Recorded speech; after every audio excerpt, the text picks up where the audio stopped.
But it's really my wife's fault. She likes. We are live, just so you know. That's back. I don't know whether you want that. She feels like it's an equity thing, so she buys it there. Okay. We are live. So we need to mute YouTube. Oh, sorry. That's it.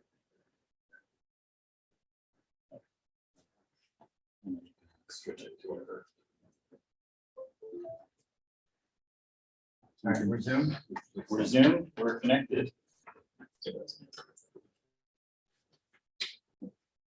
All right, I'd like to call the Easton Board of Education special meeting September 15, 2022 to order at 7:33.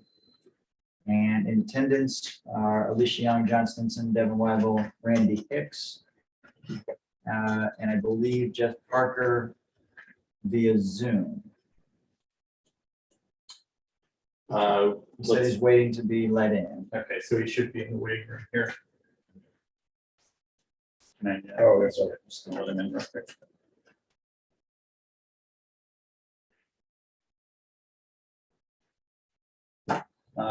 He may not be in the, is he in the link that I sent or the one that you had set up? I said you're using the link I just sent, and he said yes, waiting to be let in. Okay. I can also just send him a specific invite from here. Okay. Oh, he's not a contact for me here. All right, it's JP. no, well, it's connected via. Yeah, let me try that. That's what I did.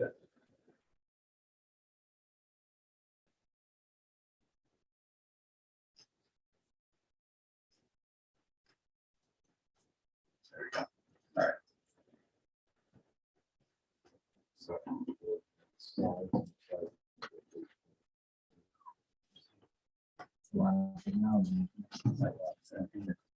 Good.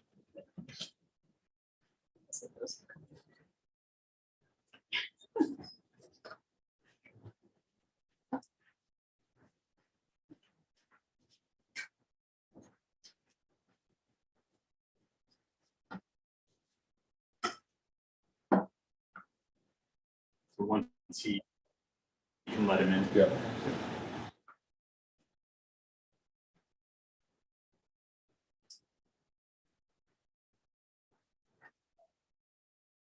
All right. First order of business will be approval of the minutes from August 9, 2022. Any comments, to the minutes? Noted for me. I have one, and this is, well, I mean, it's in regard to the healthcare. Comment that we made, motion that we made, where we talk about moving $500,000 into the healthcare fund. I believe it's discussion possible action fiscal year 2022 financial update. I think it would be helpful to state this in a way that denotes encumbered and yet to be encumbered funds. So in other words, I'm going to make up the numbers. The math for last year's healthcare was $2 million. By this point in time, when this meeting occurred, well, actually it was before this, it was back in June, we made the decision to take some of the overall bucket of unencumbered funds and move some around. We didn't really add $500,000 to the healthcare reserve. What we did was, at this point in time, we had encumbered $1.1 million or $1.2 million, and there was $800,000 unencumbered with respect to healthcare. We took 500 of that 800 unencumbered and moved it into healthcare and left the balance unencumbered. So what we, and this to me reads like we added another $500,000 to the healthcare fund over and above what we had already committed to. So I can help you, Devin, with the language on this, but you know where I'm going? Like, we encumbered a number that was far below the actual budget for healthcare by this time in June. We encumbered an incremental 500, but we didn't ever encumber the entire balance of the fund. And that should be denoted in here because, and I picked up on this because I looked at Region 9's Matt, and I questioned, like, first of all, they didn't put numbers. They just said everything that's in line 67, 68, we're going to contribute into the healthcare fund. I'm like, right, that's not helpful. It's not helpful to the public who's reading this without all the, okay. So, Okay. So you're gonna give Devin a shot of the language? I will. I may need some help from Sarah on the math as to where we were at that point in time. Sure. So if we go back to our notes from the June meeting when this occurred, your statement, your healthcare fund statement had an encumbered number, or basically an amount that was deposited. I think we refer to it here, which is the same as sort of the encumbered. We added 500 to that, but it never approached the total budget for healthcare. That's correct, yes. Okay, so we'll circle around on that. Okay, any other comments? The only other comment I had, which I forgot, was in the curriculum committee update, we also did discuss the social studies curriculum. We mentioned the changes to the 6th grade, so I don't know why. I think we talked about it before the fever book. So I will check the reporting to make sure that is. Terrific. There's also a slight error in the administrative reports. When I was providing an update regarding hiring, it was really all about Samuel Staples. And this makes it sound as if I spoke about non-certified hires at Helen Keller, when I believe that I was talking entirely about Samuel Staples. Okay, so So it says Dr. Bruce Newell said that at HKMS, non-certified positions of, and I believe that should all be Samuel Staples. Because I think at that time, Helen Keller was not fully staffed. I believe that that's correct. okay, so with the changes, or I think we want to have the version with those changes applied to it first. okay, so So we'll we can just push and say we'll approve them next. table that for now. Very good. Okay. Next order of business is public comment. Name, street address. Yes. Beverly Casey, Reading Road, Easton. First of all, the new school year, and I want to thank all of you for the volunteer work you're doing for the children in this town. I know you guys put in many long hours, and it's very sometimes thankless work. But we all really recognize the effort that goes into this and appreciate what you're doing for the community. That being said, my comment to all of you is this. As you guys know, I'm an ardent supporter of education, so much so that when my first children were in this community, at a certain point, we realized there was some serious academic deficiencies, so we left. And it wasn't easy, and it was financially very stressful for us. But now that my children are grown, everybody recognizes we made the best decision for my family.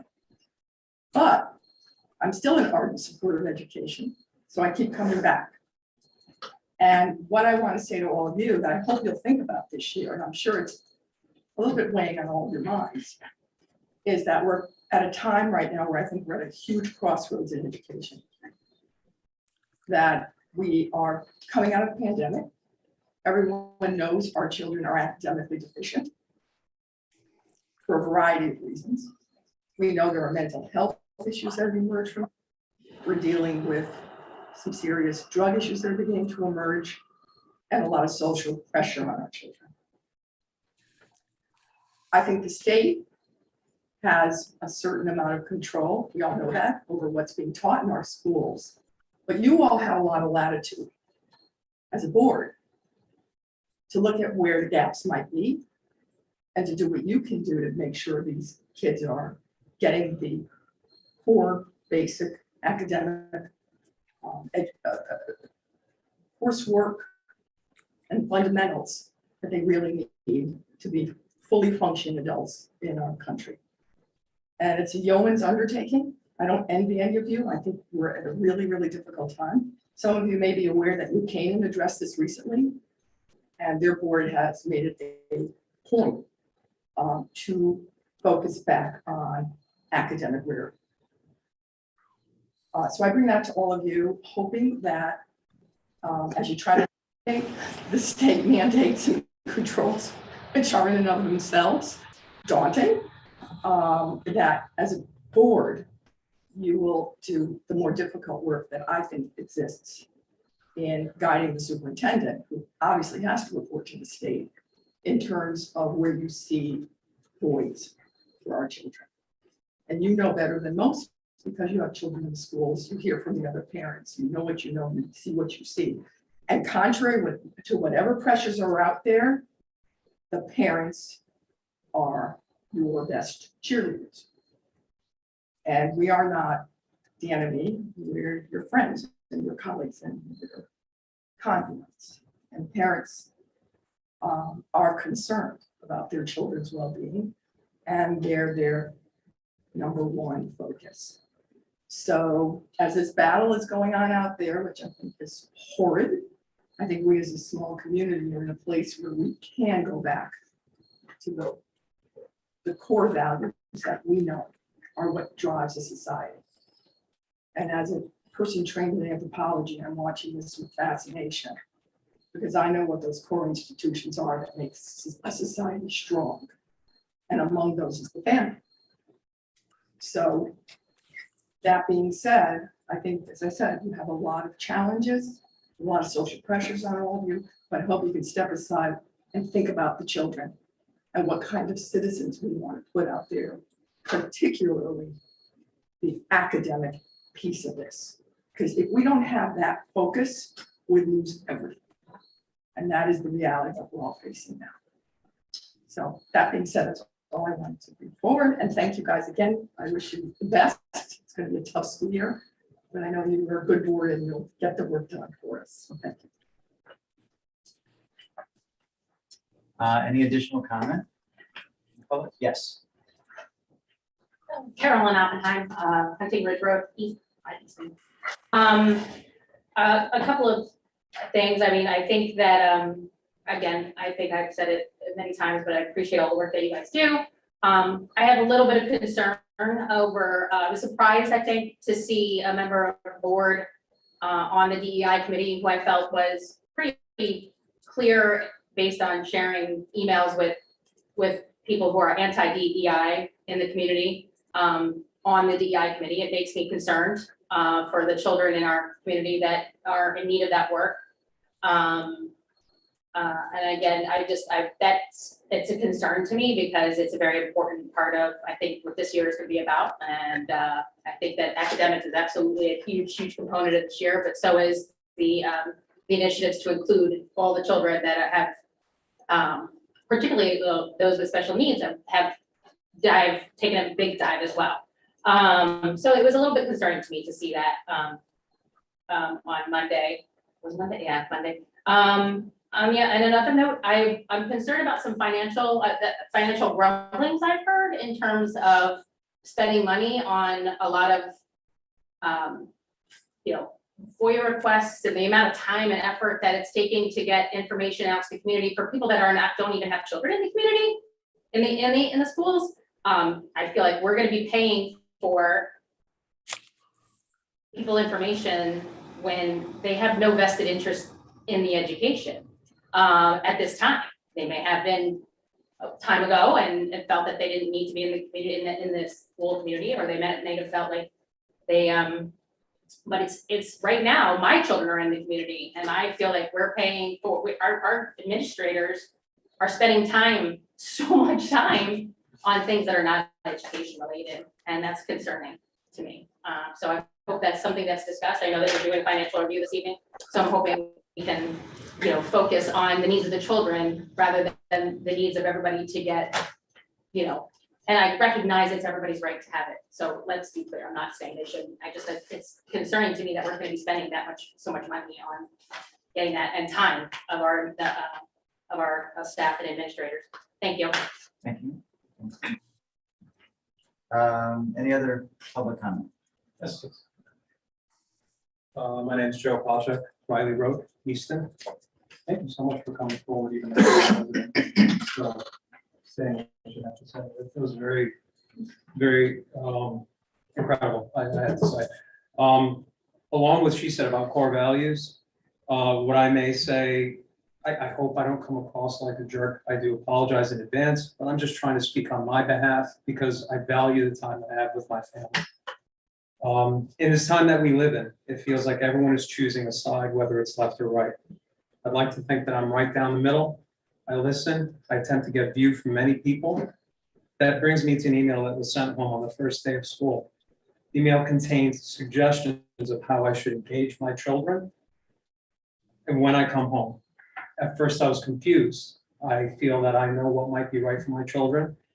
Some people may not, but still, it's a school. I'm surprised it wasn't something curriculum related or whatever the case is. I consulted various parties to see if my confusion was warranted. Shock, insulting, curious, and wrong were some of the words that I received, and that's kind of why I'm here.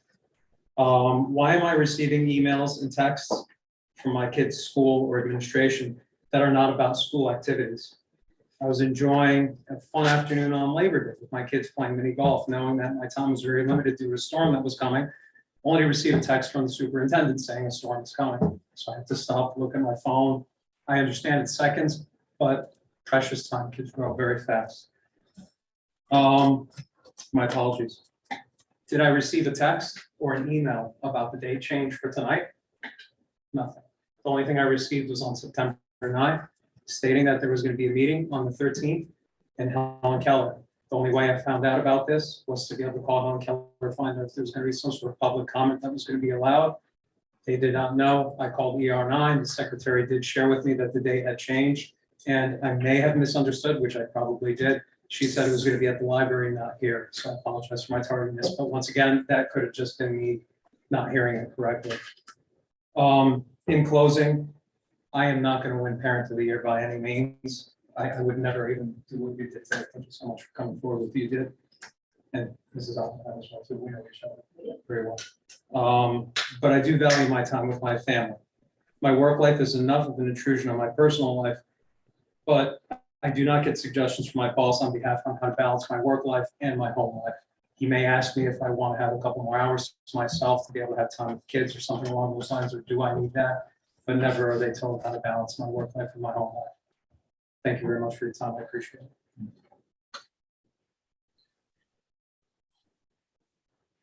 All right, any other public comment? All right, seeing none, we'll move on to board member comment. Jen? Just want to congratulate the administration for a great kickoff to the school year. I've heard great things from parents, not just the elementary school, because that's where my daughter is, but also the middle school. A dear friend, a neighbor said how impressed she was with the principal and vice principal of the middle school and all of the teachers, and how great and the energy she felt on open house night. And from my own experience as a mom, we had a great parents' night last night. So I just want to thank you all for all that you do. Next, I also just want to thank, there's also parent night for me last night. It's parent night for me tonight. Thanks to my husband for doing the duties this evening. But a huge thank you. I heard from so many families, caregivers last night about how normal things felt. And so being in person at standing room only at Samuel Staples with Mr. Brownstein and Ms. Fox Santora, just being back in person after many years of not having that opportunity, being in classrooms, seeing the work of our kids posted on the walls, and then hearing from my children as they're back in small groups doing work. It's really uplifting, and I think does a huge amount for our kids' social emotional well-being, which will, I think, lead directly to academic results.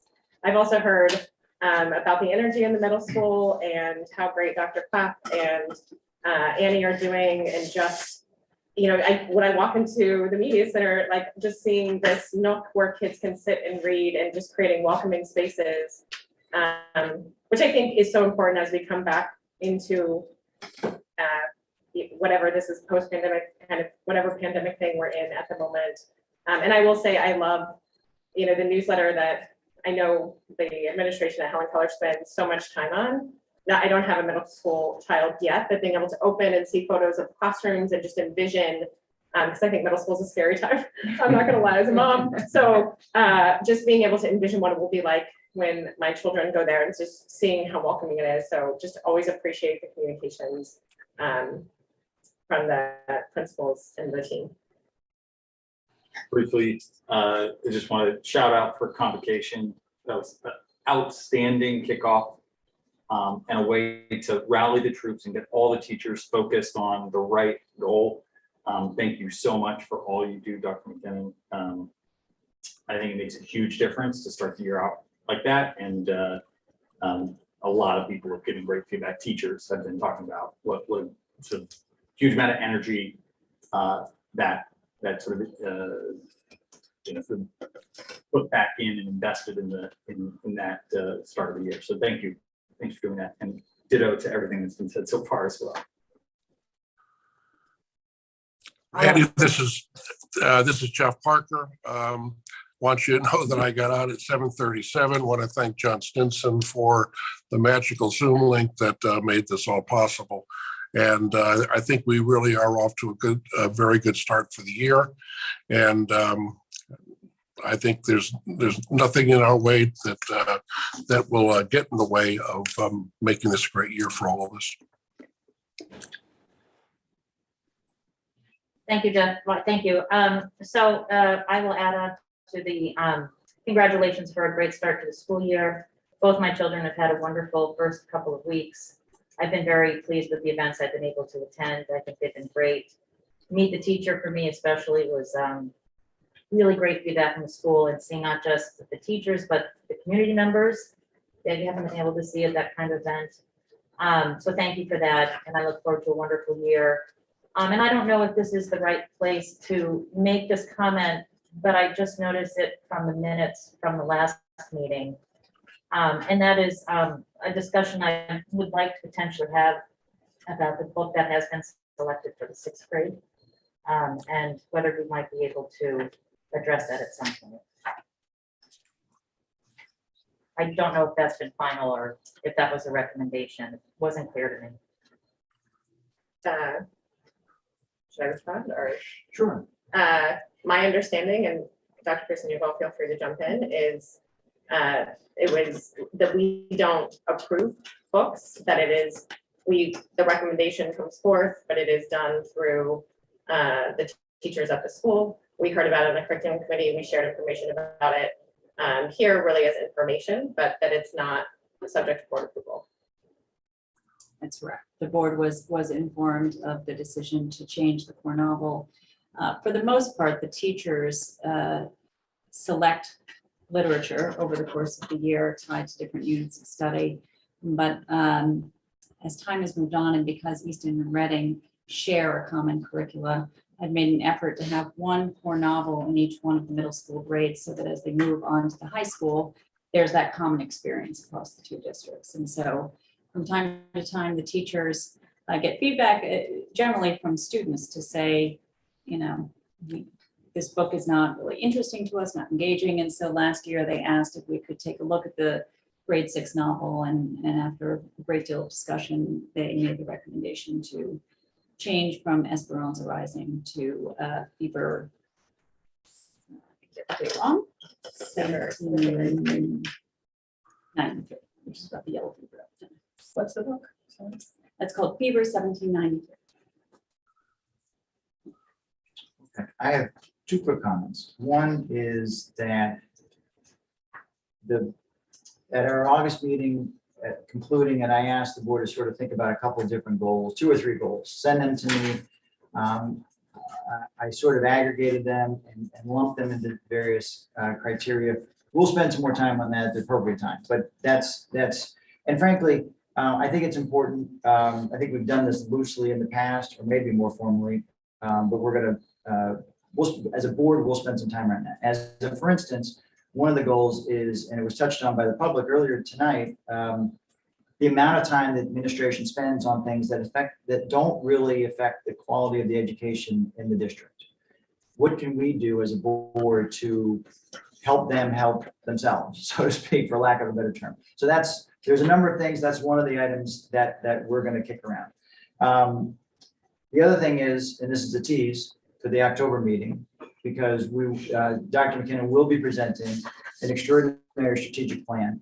And if there's a meeting to attend, if everybody likes to come to the budget meetings, because those are, lively discussions.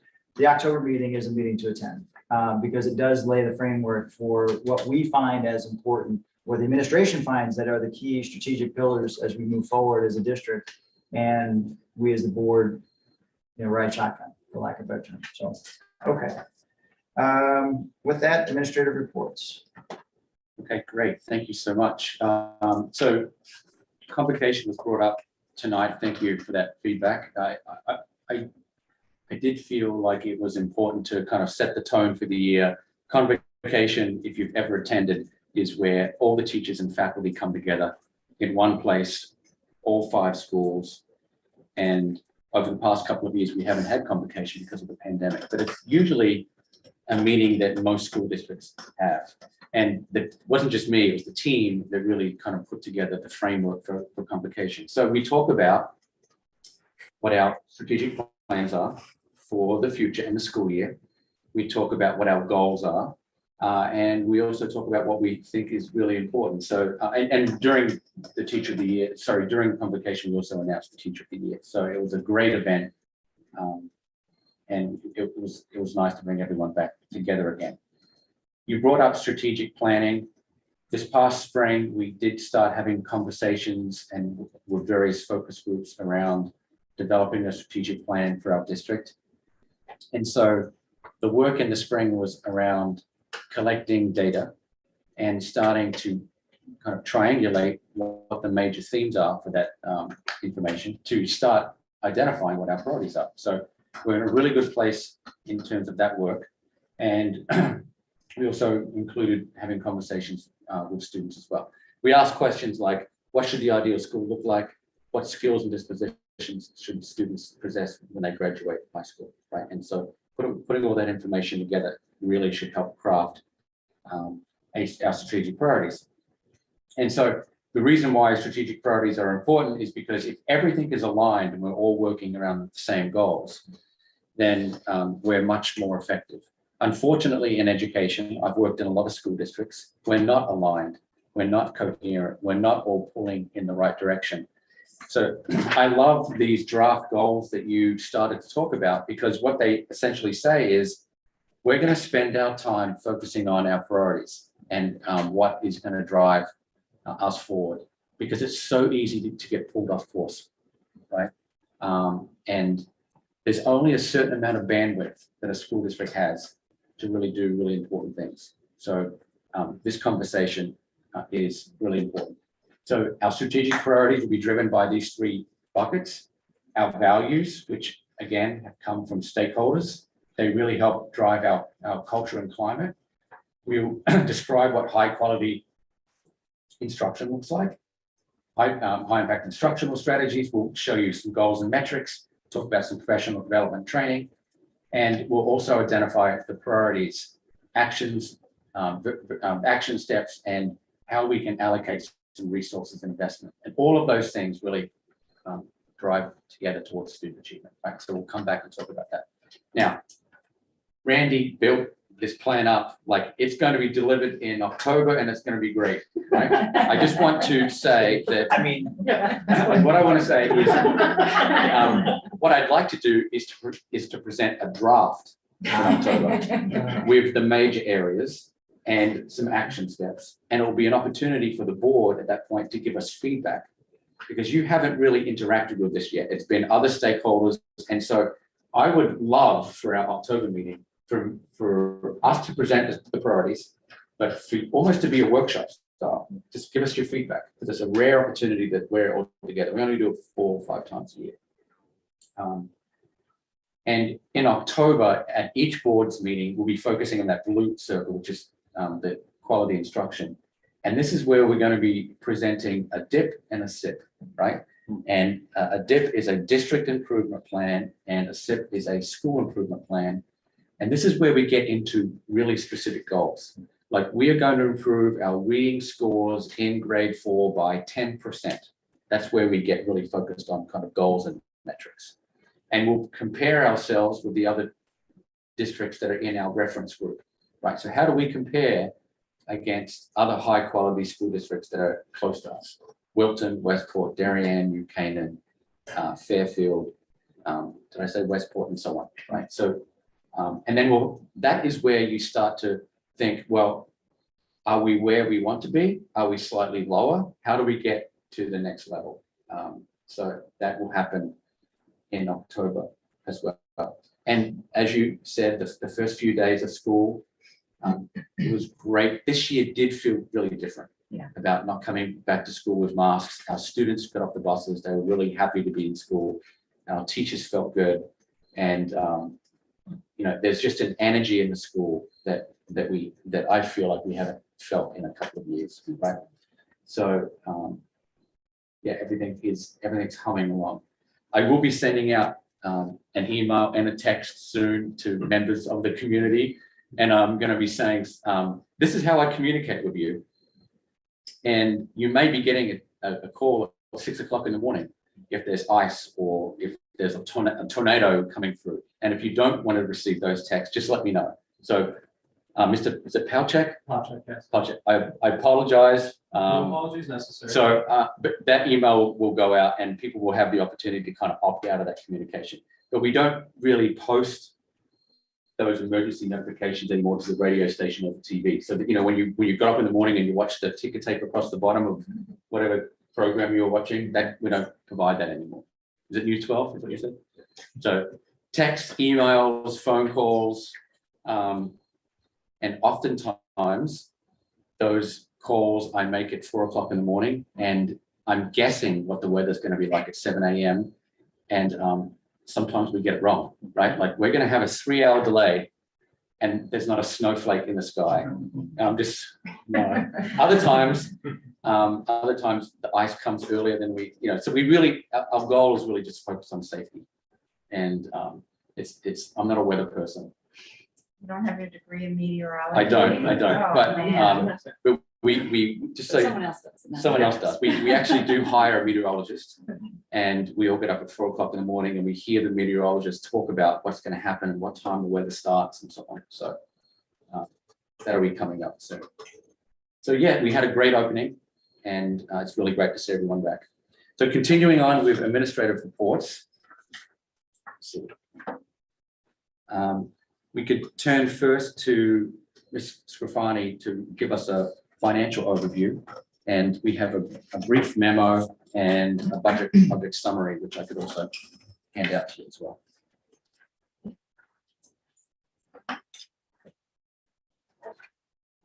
And sometimes we're baking the cake and taking it out of the oven right before the meetings. We do apologize for this information tonight. So the first thing I'm sure that you would like to know is where we are with our last fiscal year. So that's, so the memo that you have first is about those funds. So in August, we were able to identify $619,837,000 in unexpended funds. And at this time, we actually have been able to identify $665,362 in unexpended funds. And the increase in the change in the unexpended funds is the result of our receiving actual invoices rather than what's estimated. So we, of course, estimated transportation costs and we estimated tuition costs. So this is an update that reflects changes to professional invoices that have all come in from the encumbered funds. So that's what that update reflects. And I thought it would be helpful. To just include where those came from. So that's what we ended up closing out some of those open invoices. And then the bulk of the still encumbered funds were for the purpose of school security enhancements. And while that work has been completed, those invoices are not yet all closed. And so you'll see the next facilities report that those things have been done, but I don't have the final invoices yet. So we have not yet been able to close the books on our last year's finances. And then we also reconcile with the town, and that reconciliation process is also not 100% complete at this time. So that's where we are for last year. Just before we leave the security, all that was done before the start of the year. Nice. I think there might have been one morning of overlap. Okay. That's fabulous. So that for our health benefits account, unfortunately, I'm waiting for an update from Brown and Brown. What they emailed, they generally combine July and August. The numbers that I received, I went over with our human resources manager, and we are not comfortable with those numbers at this time and have asked Brown and Brown to go back and redo some calculations. So as soon as I have those corrected from them, I will reach back out to you, and we can make sure that those reconcile to what we have on our books and our bank accounts. So the 500,000 was transferred into the account, but I don't want to give you a balance that I don't feel reflects what's currently happening.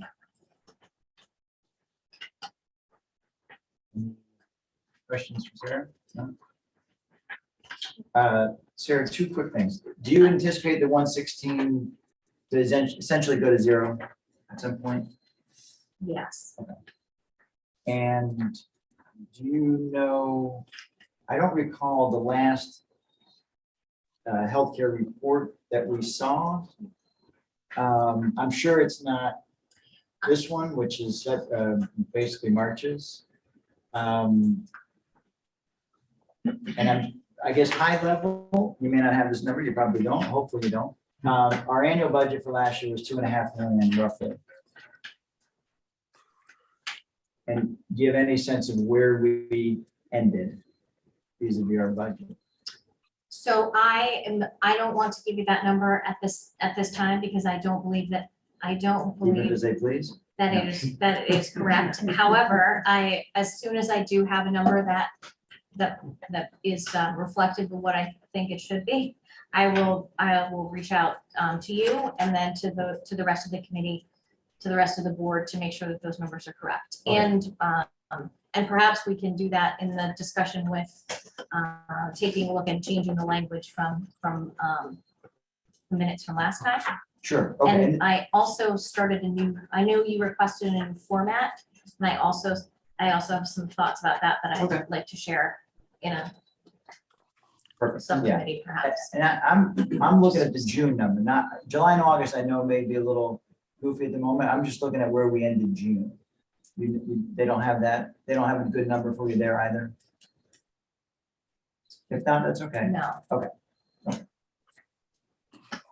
Sarah, I have a sense for it, but it just isn't, it's not equaling, I'm not comfortable passing it along to you until it's Yep. correct. That's fine. That works. Yep. Hi, Jeff. John? yes, Sarah, is the problem Brown and Brown, or is the problem the Anthem? The problem, Is that what you said? the problem is that the reconciliation from Brown and Brown is, does not reconcile with what we anticipate. And so we've reached out to them. They gave us some additional numbers, and those also do not reconcile. And so we've reached out to them again to say, we'd like you to take a look at this a third time for us. I think, Jeff, that Sarah asks really good questions, right? And so when the data doesn't look right, she'll ask a question, she'll ask another question. And we were talking about this today, even looking at the August claims. And there's just a range. The August claims could be anywhere between 185,000 and 385,000. That's $200,000 difference. So we have a lot of questions about I that. have a lot. And until we can get those answers from Brown and Brown, it's better if we don't speculate. And am I remembering correctly that we don't get the numbers usually until 13th, 14th of the month, each month? And so it's really kind of dicey as to whether or not we're going to get a current Right. read on it, or we're gonna be looking a month back. among them. Yeah, okay. Although we've asked for that timeline to just be a little, to be more accelerated. Right. So that we can try to be current for the Easton board. Mhm. And I'll circle back to that again as Right. with them as well.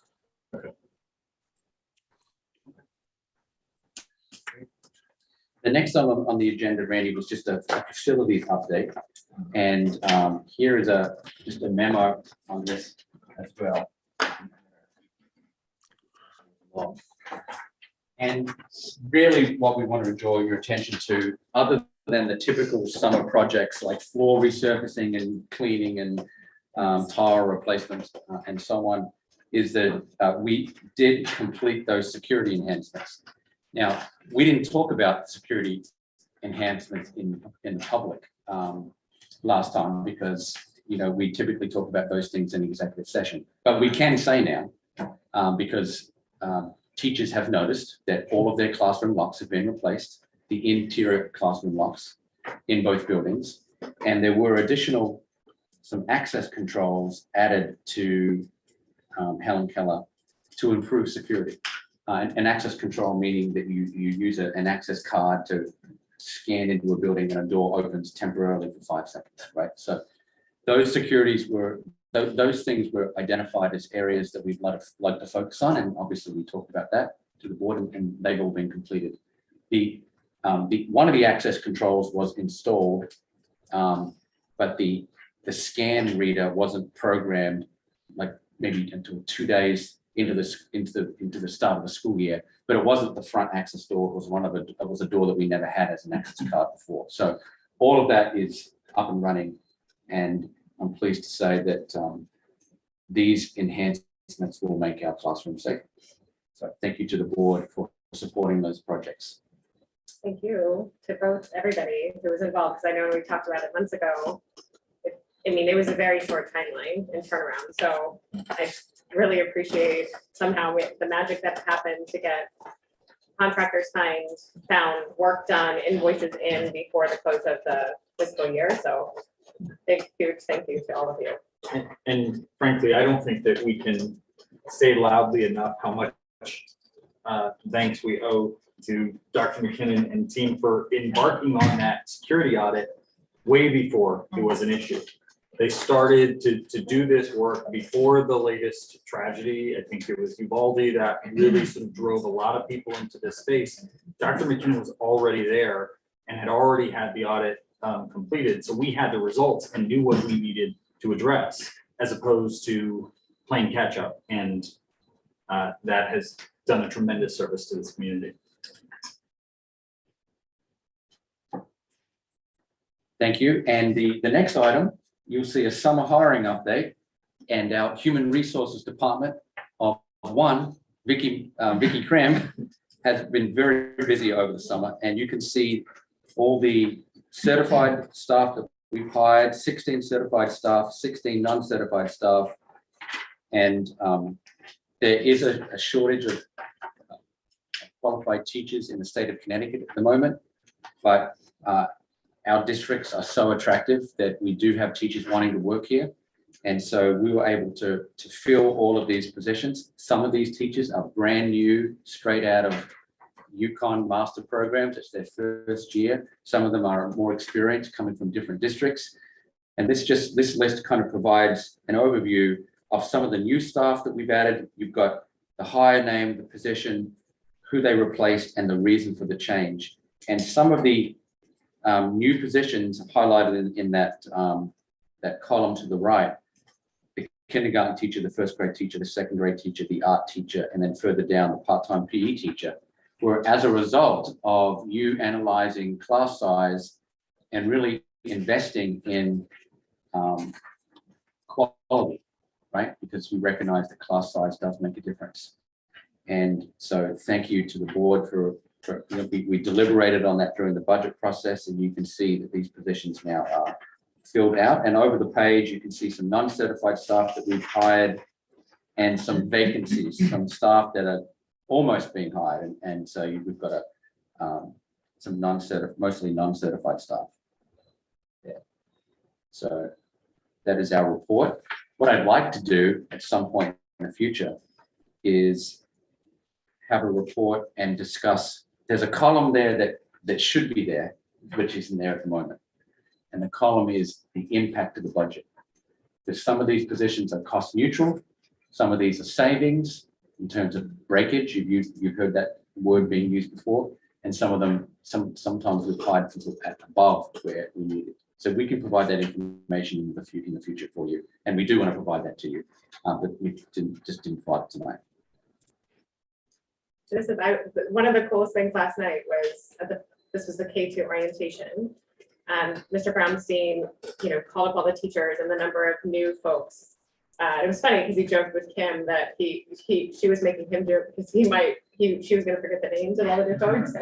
I think this matters so much coming out of a pandemic where kids need a lot of academic support, one-on-one attention. Being in a classroom, every single teacher I saw when I went to go visit my kids' prior teachers, kindergarten, first grade, second grade, told me they could not believe they had 16 or 17 kids in their class and how much of a difference it would make for that kid's academic development this year to be able to spend an extra 10, 15, 20 minutes a day with each of their children. And so I know our work is sometimes tireless and challenging, but at the end of the day, being able to make decisions like that and support the academic progress of kids in such a profound way, I think, and then hear it from teachers directly from their mouths, like they were just overjoyed. So go team, yay. My daughter got one of the new teachers, Miss Racka. She's amazing. I just want to give a shout out to her. And that's Not that they're all amazing, but I only have experience with her. So. Miss Racka is amazing, and she's a first year teacher, right? Yes, she is. Yes, and she has a love of science, which is amazing. And Right. she did a great job at open house last night. So. Okay, good. And we didn't hear from Dr. Clapp, so, and then we also have Dr. Pearson Newbell as well. Yeah. Steve? Yeah, I think the word we came up with for the back to school was lighter. I looked at my board report from last year, a year ago. It was like all these COVID protocols, all the safeties, lockers, all those things we couldn't do. And so it was like a return to normal. It just felt like we're doing what we were trained to do. We're not virologists, and so the start of school just felt right. We're back to doing what we're really good at, and it was so much fun. It was great getting the kids back in the building, and just felt normal and great. So it's been great. I want to thank the board for their support of a couple of building projects. New flooring is in the office. You haven't seen it yet. You should walk in there. It looks great. The new flooring here and the shelving that you approved last year is on its way. Mid-October is what I keep being told by everybody. It's something, thank God that we're not having the railroad strike is not going to happen, looks like. So I can't imagine what else would happen. But we also did some improvements, security improvements and library upgrades. Have been great. So we had a lot of transition to Helen Keller events this summer and early fall or late summer. We had 3 mini houses over the course of August. We had these little mini houses, open houses for the 6th graders coming in. They got to play with lockers, see where their classroom was. We just kind of kept it to the 6th grade wing because that was ready. That was the first area the custodians finished. It was great to get the families in there, families and kids there playing and looking around, walking around, meeting us. About 60 or 70 families in all took advantage of that out of the 100 in the class. So that was great. We also had our traditional orientation event a couple days before school started with all the 6th grade families coming in. We did some parent stuff with the parents, and the kids got tours from our 7th and 8th graders. And we also had a new to Easton families orientation as well. We had open house last Thursday, which was great. It was so much fun. I want to give a little shout out to our staff band, Raising Helen, who played their signature song, Sweet Home Helen Keller. And that was a lot of fun. Really got the energy level up. People were clapping along. Randy was there swinging in the aisles. It was great. And they actually ended with Somewhere Over the Rainbow, which was kind of appropriate because then we had that big storm and a big rainbow was over the Monday. And then we just had our welcome back coffee with the PTO this morning, which was also very well attended. We had about 25 parents who were there this morning to get to know us and get to a little bit more intimate kind of social event, which was great. We do have 3 fundraisers that we're kind of running right off the bat, which is a lot. We didn't run a fundraiser the last couple of years. PTO is running 2 concurrently right now. The first one's called Bash, and you'll see some mailings coming from us around this, and also from Staples. It's the organization that's helping us put this together. It's called Booster, and they help run boost campaigns around the country. Ours is called Bash. The middle school version is called Bash. And it's really to get the operational budget for the PTO up and going. They haven't had a major fundraiser, and so their funds are a little more depleted than usual. And so they're looking to raise, I think their goal is around $6,000. That'll keep them whole for the year and be able to get them through the year. There's also a brand new Spiritware. So Spiritware is being done a little bit differently this year. You can order anything you want online. It has all these different shirts, your designs. They're all kind of on there, and they ship directly to you. So we don't house all those shirts here and then have to distribute them. It's a lot more efficient system and more customizable for the kids. They can pick, girls can get ladies cuts, and there's all kinds of good stuff in there. So you'll see that coming out as well. And then I'm also working with ELF on this innovation space. We'll get to that it's another agenda item coming up. 18 extracurriculars are ready to drop tomorrow. We're going to start our extracurricular program starting tomorrow with 18, which is great. Everything from you, as you remember, from 8th grade government, art club, garden club, homework club, jazz band, all those kinds of things that we've always had. Some new offerings this year because we are not running the weather club, the running club, and the chamber orchestra and the track club are not running this year. There's no interest in running those, but there was interest in starting a basketball club, before school basketball club. Mrs. Tiani is doing that. A book club is going to run here in the library with Allison Gale. And then a drama club is going to be running to help support the play. So there'll be some club time before and after the play to keep the drama rolling. Another exciting, it's not middle school without drama, right? And then another exciting thing, the 6th grade is going to get to go, not really get to go, they're going to have a nature's classroom experience on October 6th. So we're using a grant from the PTO to help supplement the cost of this. But nature's classroom is going to come here. Oh. And they're going to do a whole day's worth of events here that mimic a lot of the keystone activities that they missed out on because they didn't get to the nature's classroom. So the whole day will be here. We'll kind of put a pause on regular academics for the day. Very cool, the predator prey and all the kind of cool stuff. We're going to use the pond down in front. We're sampling the water and the mud around there, and it's going to be a really fun day. See, what is it? 1 grade or is it all Yeah. grades? 6th grade. 6th grade. Because they missed out on the nature's classroom. And 8th grade. 7th grade. Yeah. I know, 7th graders. I know. Did That you, opportunity wasn't available last. and when you did go, was it overnight? Oh, yeah. The 5th graders used to go. The 5th graders. Yeah, it's roughly a week, yeah. Oh, right. It's a week. Yeah. Good part. I did my first job. I did it. It's a lot of fun.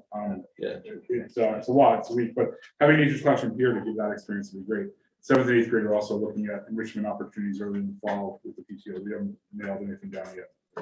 So that'll be fun.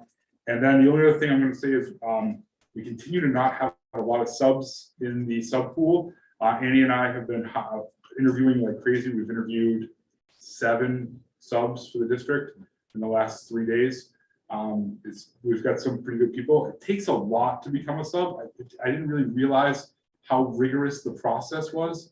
It takes dozens of hours for someone to get through the whole process. If they don't have everything like handed transcripts, they have to get 3 letters of recommendation. They have to, and those things for someone who maybe is a parent who hasn't been working for a while, it's like not that easy to put that all together. There's kind of a lot of hoops to jump through. So I'd love to look at maybe a way to streamline that process a little bit, considering what we're asking these people. But with the increased pay, we do see more people that are interested, and we tried like a little social media blitz to try to get that out there, and that seems to have had an impact. There's a lot more people applying right now than we've had before, so that's great if we can get those numbers back up, those coffers back up. Because I found last year that when a teacher was absent, in order to cover that teacher, we had to pull a paraprofessional from doing the important work that they're doing with either special education students or with intervention students who are receiving intervention, which means our intervention programs and our special ed programs are not operating the way that they're designed. And the impact of that is great. So subs end up being linchpin of the day. And when we had a lot of COVID in the building and things like that, Annie and I were covering classes, and so the office wasn't fully staffed, and it was kind of, teachers were covering extra duties. So it was a lot. So if we can get those sub numbers up, I'd love to have the board consider, and I'd love to even spearhead it in an effort to kind of make a recruiting subs, like a whole process, like with an orientation and some training. So like for people who haven't been in classroom before, what do you do if the lesson runs really short and all of a sudden you got 15 minutes? And idle hands, you know, with middle schoolers will find something entertaining to do. So so there's some bag of tricks we can kind of offer with people, but I'd love to consider for next year's budget, maybe an orientation day for subs. Really give them a home place here where they can leave their things, and maybe identify the lower faculty room, and really kind of roll out the red carpet for these people. I'd like to call them guest teachers and things like that. You know, there's some things that we can do that can make it beyond just the financial. You know, we're more competitive now with the surrounding districts, but I think that doing something like that, and we can really recruit a lot more people, make them feel valued. It should be fun. That's the best part of the job, is working with the kids. And they get to walk out, walk in, play with the teach the kids, and then walk out. And that's a really rewarding experience, I think. So we'd love to try to help support that with financial ways and non-financial ways. Any questions? One quick one. The protocol for hiring and the necessities of what they need, is that the state? Is that the law? Yeah. I mean, Three it's almost the same as, telephonic reference checks are required. There was a time when it could be an email reference check or you know, it was a little less formal, and we are required to make contact with 3 references by phone. And it absolutely is as challenging as you described, in that we're hiring someone who might be new to doing this type of work. You're sometimes calling a place where they served as a babysitter. But we must do it. yeah, we do. And I don't want to skip on the safety stuff at all, but maybe there's a way to streamline the application, the online application. There's a lot of, you know, all the previous employers, you get bogged down in the phone number of the employer I had 15 years ago. You know, I don't know, we need all of that. So I'd love for us to talk. What we're doing is interviewing people and asking them, what's the process like to apply? By the time I get your information, how much time have you been spending getting all this involved? And so it's a lot. And some of them we had at the coffee this morning, some parents who were volunteering, they're stuck in the process. They're stuck in. So Amy and I interviewed them today just to get that kind of part of it out of the way to see if they were a good fit. But they still have to go back to the digital application, which is as rigorous as a certified teacher. So I don't know if there's ways that we can streamline that. Do you think there's opportunities at UConn, like their education department, maybe teachers that are, or students that are in their master program, if they might be qualified, maybe there's employment opportunity boards at the school that might attract a student teacher? Stephanie works a lot on that, and I'll let her comment on it too, of course, but even Sacred Heart, that was right down the street. You know, is there a way we can create this place as like a lab school where we get people doing lots of field work here, you know, observing us, and then they see what good vibe the place has, and it's not so, you know, and then all of a sudden they're a trusted person that we can bring in to do some work or to do student teaching or to do internships, but we're not there yet. Yeah, in the last couple of years, I actually have tried to actively recruit from the universities. The thing is that the students can serve in a fieldwork capacity if the institution that is sponsoring them has also done all of the necessary safety and security checks.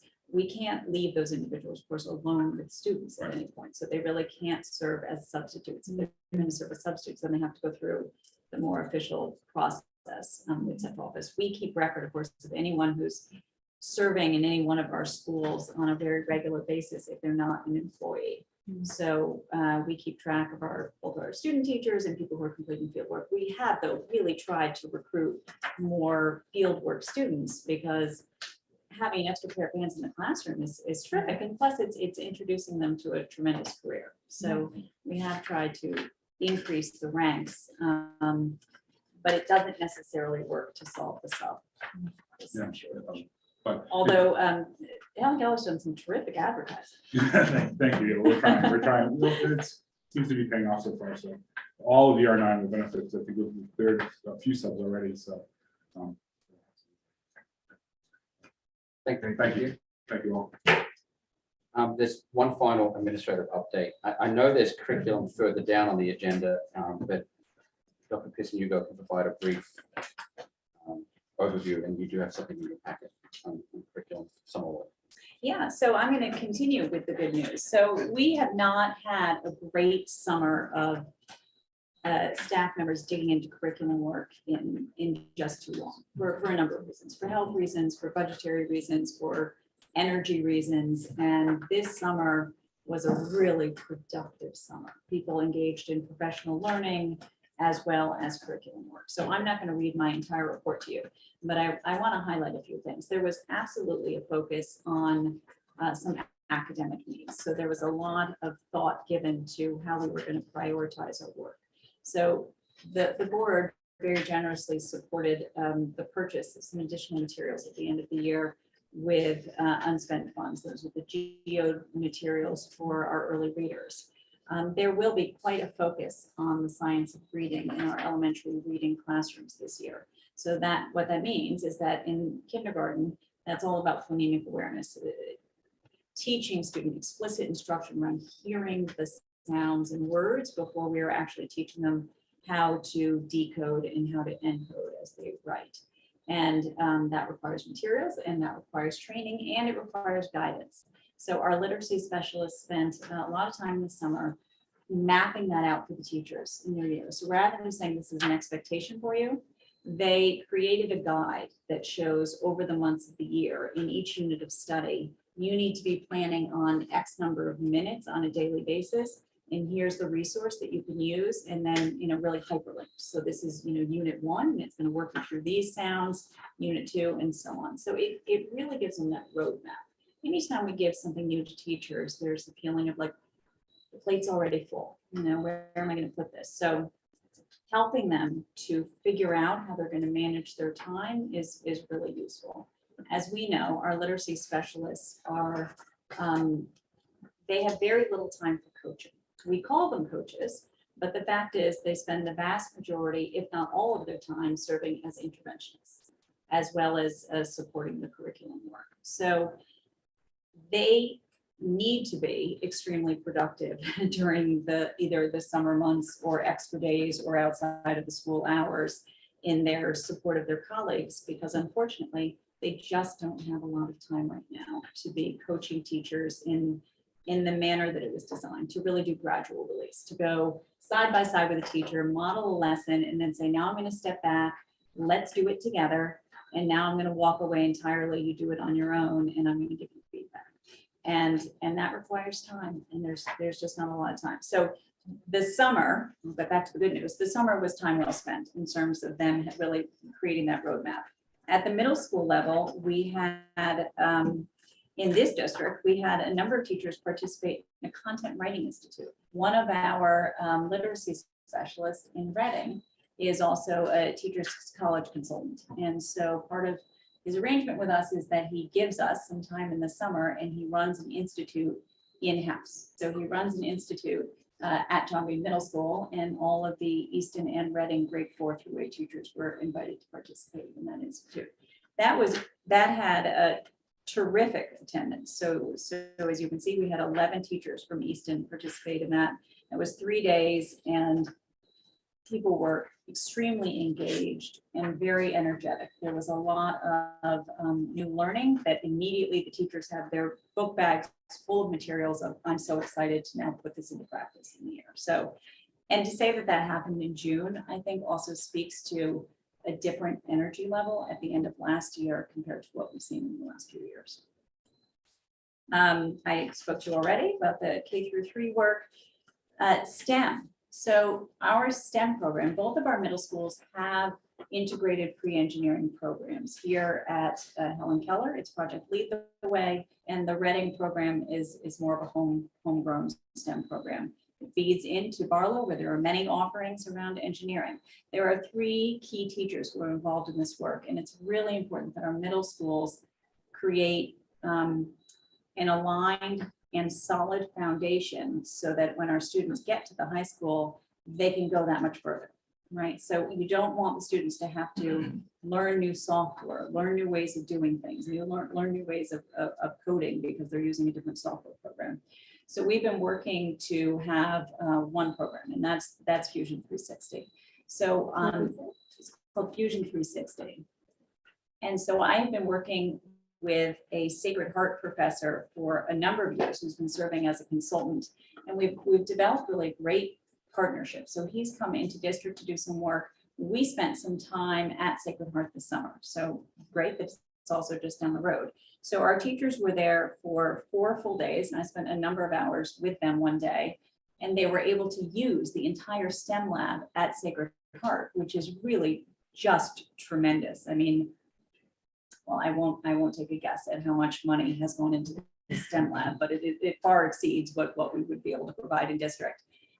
So they were able to use all those tools. So not only were they learning new software, they were sharing ideas. There's a lot of collaboration. There's a lot of energy around creating more of a partnership with Sacred Heart, so that we might invite some of the Sacred Heart students to our school so that they could mentor some of our students and perhaps arrange some field trips to go there. They've been also generous in loaning some of their 3D printing materials that we simply don't have, saying, you know, this one's sort of on the way out for us. It can be on loan or indefinitely. So we're excited about that collaboration. And again, this is going to really help our students to excel in the area of STEM and engineering. In terms of math, there has been energy placed in the transition point. We know the middle school to the high school tends to be the most difficult transition for our students, and for a subject such as math, which is obviously very sequential in nature, it's important that there's good communication between the 8th grade and 9th grade teachers, so that the 9th grade teachers really understand the students' needs that they're receiving. And with that information in mind, they can tailor instruction accordingly.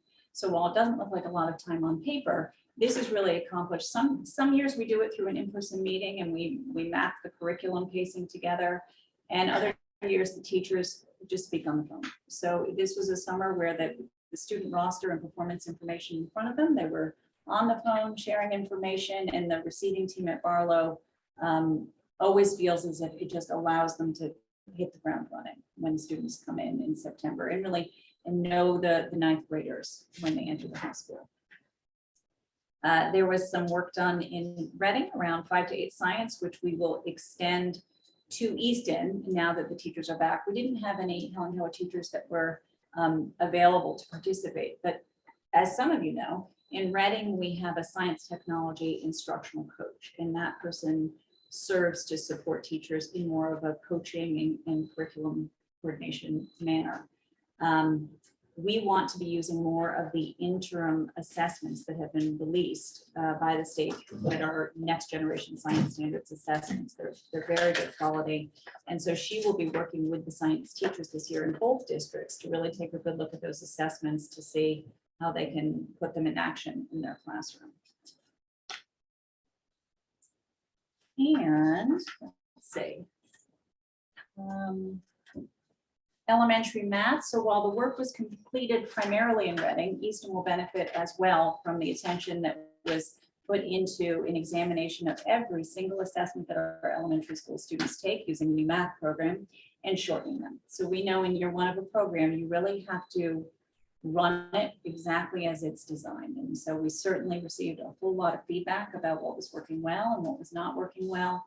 And the assessments, because they are so key to the standards, which was a highlight of this program, the specialists were able to eliminate a number of the items, still hit the necessary standards in the assessments, and have them just simply not take so much teaching time for students. We want kids to be learning, not taking tests. So the assessments have been shortened, and we are pleased about that. Some of the summer work included preparation for professional learning that will occur this year. So in June, we had teachers from all 5 schools gathered to do some preparation for an SRBI study that we'll be doing this year using an outside consultant.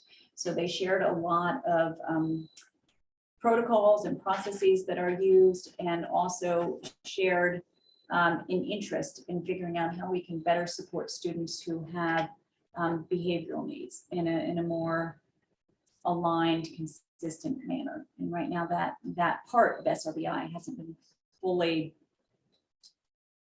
developed. And so that will be part of the work this year. So in June, they spent the planning time so that we can launch the work this year, and that the work this year will include 5 full days with the consultant. So we have a K through 12 team. We have representation from every building, and they will be involved with that. In addition, back to the focus on academics, which I know is of great interest, we are taking a hard look at our teacher evaluation plan, and it has served us well for the time that we've had it, and it's time to revise it drastically. So we will be looking at a new tool to conduct formal observations. And this summer, I spent time with representatives again from all 5 schools to highlight what we like about the plan. You know, its emphasis on collaboration, its emphasis on inquiry, and then where it falls short. So in particular, the formal observation rubric that we use is really not meeting our needs in terms of the feedback that we think the teachers deserve to have. So we will be, Dr. McKinnon and I are going to hopefully speak very soon with a consultant with whom he's worked in the past to engage that person to continue to do some work with us so that we can create our own plan that is good for ER9, not taking something off the shelf that the state hands us, but also we can benefit from someone else's expertise to say, this is good practice, this is what I recommend. So that will be work that happens this year. And I'm happy to take questions. It was a great summer. Yes. So not as related to this, but SBAC scores came back this week, maybe. Did this week or last week? When will we, is that like an October conversation? Part of the October presentation. So we will Okay. talk about what we know about our student learners and how that informs the dips and sips. Awesome. Okay. Any other? Thank you. That concludes our updates. All right, let's go to discussion and possible action. Social media manager. So this is something that Ms. Scrofani is going to describe what this is. And I texted you a motion Yes, I for see your that. pleasure. So there's someone here who really loves Instagram and has 1,600 followers and 1,680, oh, 1,680. but I'll let you know. And the really 1,742. Ooh, even better. So the communication is concurrent between the board and the superintendent. And in keeping with that, I would request that you formally designate or delegate Dr. McKinnon to take responsibility for maintaining those accounts and delegate responsibility at his discretion to maintain those for the Easton Public Schools. And why is that? Why are we doing this? And we are doing that because we have a policy 90-20, and this closes the gap between it closes the gap and makes sure that we have that formal communication process between the board and the superintendent. Which policy is that? 90-20. So Does anybody have any questions? well, we're gonna make a motion and then we're gonna discuss, just protocol, you know. Thank you. And my question, I guess, Dr. McKinnon, superintendent or specifically authorizing Dr. McKinnon on behalf? Because I don't want this to necessarily carry over in perpetuity to the next superintendent, 10 years down the road. I don't know, throw that on the table as a conversation point, but I think, or Dr. McKinnon as current superintendent. I think you're authorizing, I think you're really covering the office of superintendent or that person's designee to manage social media accounts. If I made a mistake and I posted something that I shouldn't have, or someone else posted something that they shouldn't have, there's a liability. And you can be, You're you're protecting- indemnified if the board has designated you as someone who is really taking responsibility for that. And I'm fine with that, authorizing you. Okay. I guess the question becomes, does that automatically inure to the benefit of the next superintendent, again, 20 years down the Oh, road, right. 15 years down the road. Or an interim superintendent or, Would it be appropriate to then revisit the situation, or does this continue in perpetuity with the office holder? and could this be like the designation we do when we say that Sarah's gonna be the signatory for the school lunch program? Yeah, you could do that. And so it's just that, now there's two things that we want to designate whenever we appoint somebody into that spot. Can I just ask a question too? 'Cause sometimes those followers, it's valuable to create, to cultivate all those followers. There's some value in district having that, and any names even of my Twitter account that I post on for Keller. Should those be property kind of the district? So if I were to leave, that Twitter account then becomes the next principal's. Yeah, this isn't my private Instagram. Right. This is the district's Instagram page. This is the district's page, and it's monitored or updated by a person. All I'm suggesting is we're gonna authorize this particular person or his assignee. And we're just not, it's just, he's not taking the account with him when he leaves. I think we're good with that. I just, whether to John's point really is a good one in that the next person, the next superintendent, we get to reauthorize her. Can I ask a question? Is this, what social media platforms are we discussing? Is it just the Instagram account? Well, I only have one account, which is Instagram. So, It also feeds into Facebook. which is oh, that's important. right. That's right. And we have talked about using Twitter as well. Is there an existing social media policy within the district?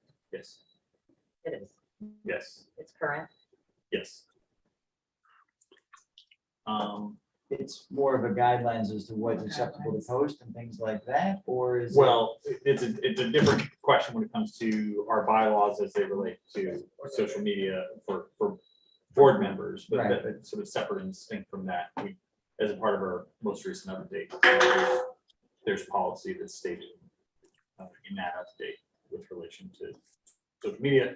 And I think specifically what we're reacting to here is a need to actually designate someone in order to reduce our liability. That is correct. So, Well, and to reduce our content. which is also. Or eliminate it. Yeah, Yeah. yeah. So then are we looking for a motion? I have a motion. Okay. I was just going to, I'll read it to you, but I'm gonna amend where it says superintendent and say Dr. McKinnon. Okay, so looking for a motion to authorize Dr. McKinnon to create and maintain social media accounts on behalf of the Easton Public Schools and to delegate responsibility for these accounts in his discretion. So moved. Second, John, Devin? can you send that to me? please? I can. And any further discussion?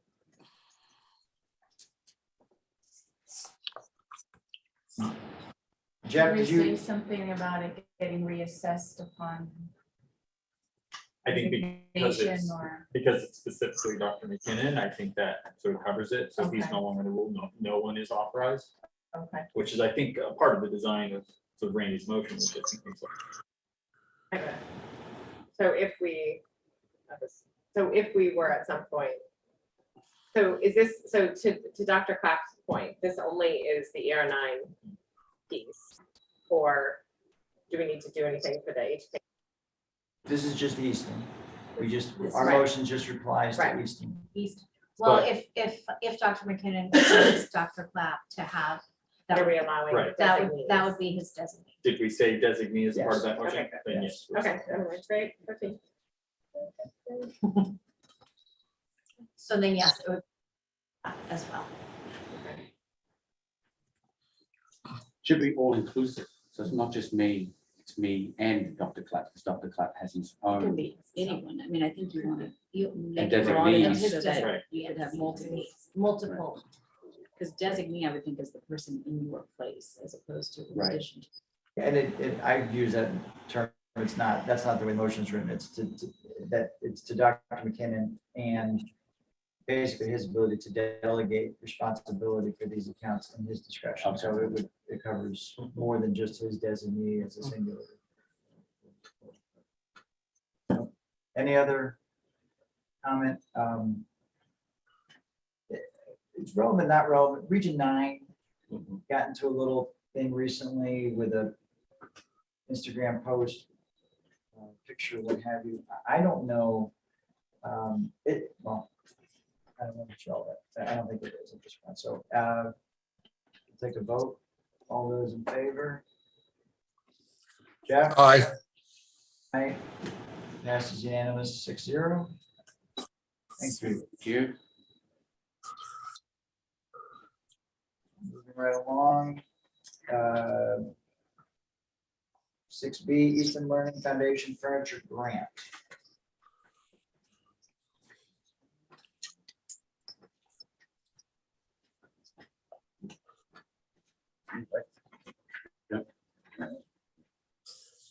Dr. Clapp and I worked on this presentation today, mostly Dr. Clapp. We have a motion at the end of this presentation.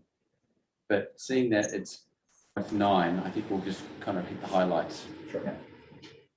I'll show you my 100 years video. I moved that to the end already. I know you, but it's important, you know, it shows. We'll send it to you. You can watch it at your leisure. You want the ring? The ring power.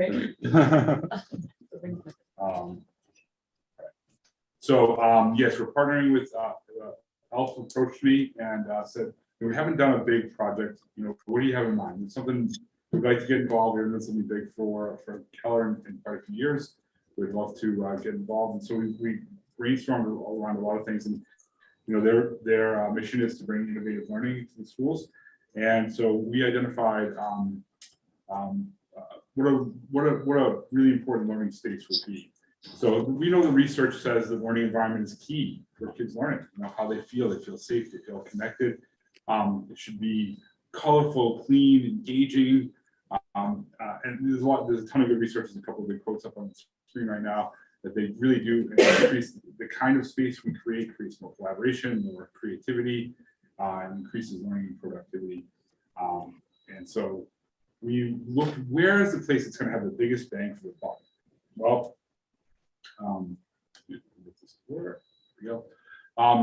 So here's on the left side of the screen is a picture of the cafeteria when Annie was a student here. Annie Moore was a student here in circa 1987. And here is the cafeteria today, same angle. I tried to get the angle as close as I could. And you can see those tables have lasted, those chairs have lasted pretty good. So whoever bought those chairs did a pretty good job.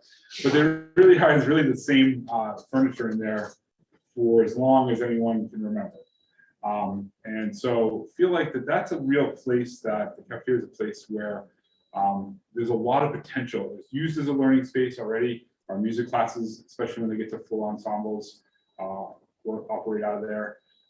There's a lot of multi-class projects. We really have this space is the only space in the school where we can get more than one class together, the library. And so by investing in the cafeteria to look at it as more of an innovative space, it gives us 2 spaces. Because if Mr. Rogers' class is down here doing a project like they were this week, that locks down the library for the rest of the school. So can we create other spaces and more flexibility to move around? We often have grade level meetings there. We do full school assemblies. I use that space quite a bit for professional learning with the teachers because it's a great place to workshop and give lots of space to move around and build stuff and do things. And as well as our extracurricular activities and clubs operate out of there. And it's really the only space that every single kid touches every day. And it looks very similar to 1987. This is the proposed design. This is the kind of fully loaded Cadillac, Tesla version of what this could be. This is put out by the company that we're contracting with, hoping to contract with, Mean, and they've invested in this. They actually use, this is a footprint of our cafeteria. Even the tiling matches the stage and everything, the windows. So this is what the fully loaded version could look like if we were to do that. And this furniture is incredibly flexible It has the highest rating for durability, called 100,000 wipes. So that's the highest they get. Some of the furniture is cushioned, which but it will still last those 100,000 wipes. You can kind of see the map on the right side or underneath Jeff's phone. Is what the kind of map of the cafeteria could look like if we got all of the pieces that we wanted this year. ELF has, ELF has offered to donate $20,000 as seedling money to the Board of Education to get this project underway. That will not fully fund the cafeteria. That'll get kind of about a third of it going, a little bit less than that. And there is kind of a base model and there's a luxury model. So we're going to kind of work with ELF on that and how far we go. But all of the designs do get to this kind of idea of creating that more innovative and flexible learning space. So the ELF is willing to at this time donate $20,000 to get this off the ground. So I would like to, do I get to make a motion? I'd like to, I guess, No. yes. I have some questions. Can we make a motion, then we'll go to the questions? Okay. Motion, move that the Easton Board of Education accept the generous donation of $20,000 from the Easton Learning Foundation for the purposes of enhancing our cafeteria furniture. I'll make the motion. Second. Thank you, John Denton. Does this change the ability to host an audience for the school play, for instance? Right. It adds a couple of other challenges, but nothing that we can overcome. All the furniture is on wheels, so it's easy to slide around the ground, and it all can be turned. Some of the bigger pieces that have the standing, we envision those being at kind of the back of the cafeteria, so people can use those.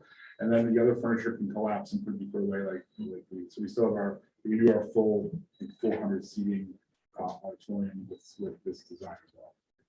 And then do you see, so a big part of the way that ELF tries to operate is let's try something out, and sort of if it's not perfect, that's okay because the district's not taking the risk on funding it. So, go try this thing.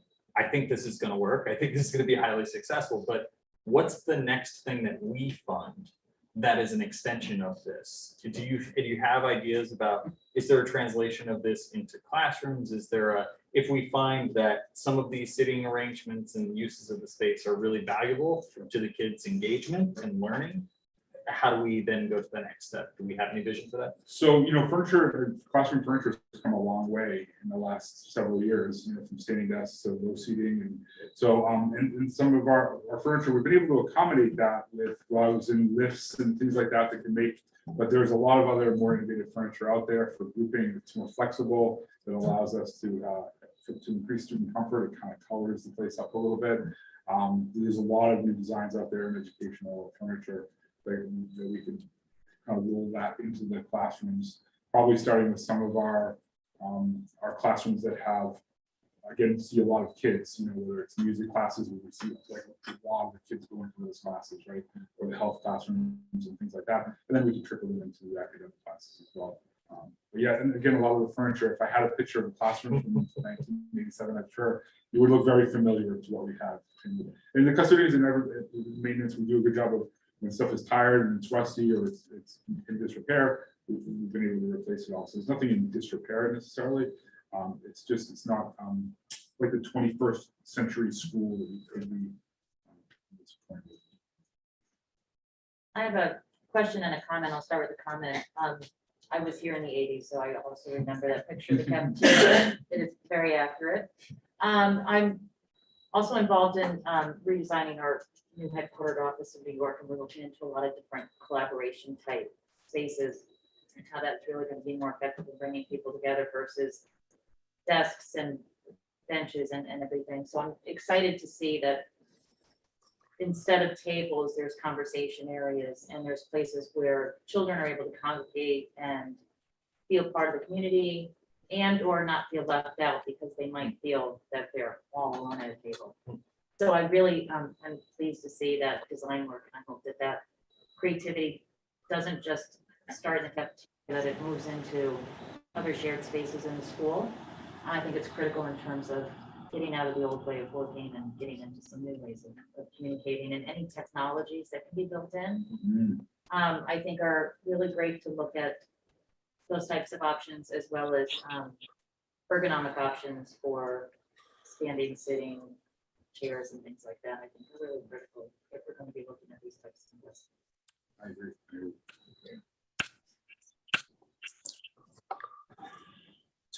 So you said we can get, I think it's 400 people using that furniture, or using that furniture augmented by? Yeah, a lot of that would have to be packed away into our storage spaces. But some of the bigger pieces that don't quite fold up would go to the back of the cafeteria and still be usable for, it might even actually increase our overall. So we have a fire that we're gonna come up against before that, but it's not gonna impact our ability to fill the house. Great.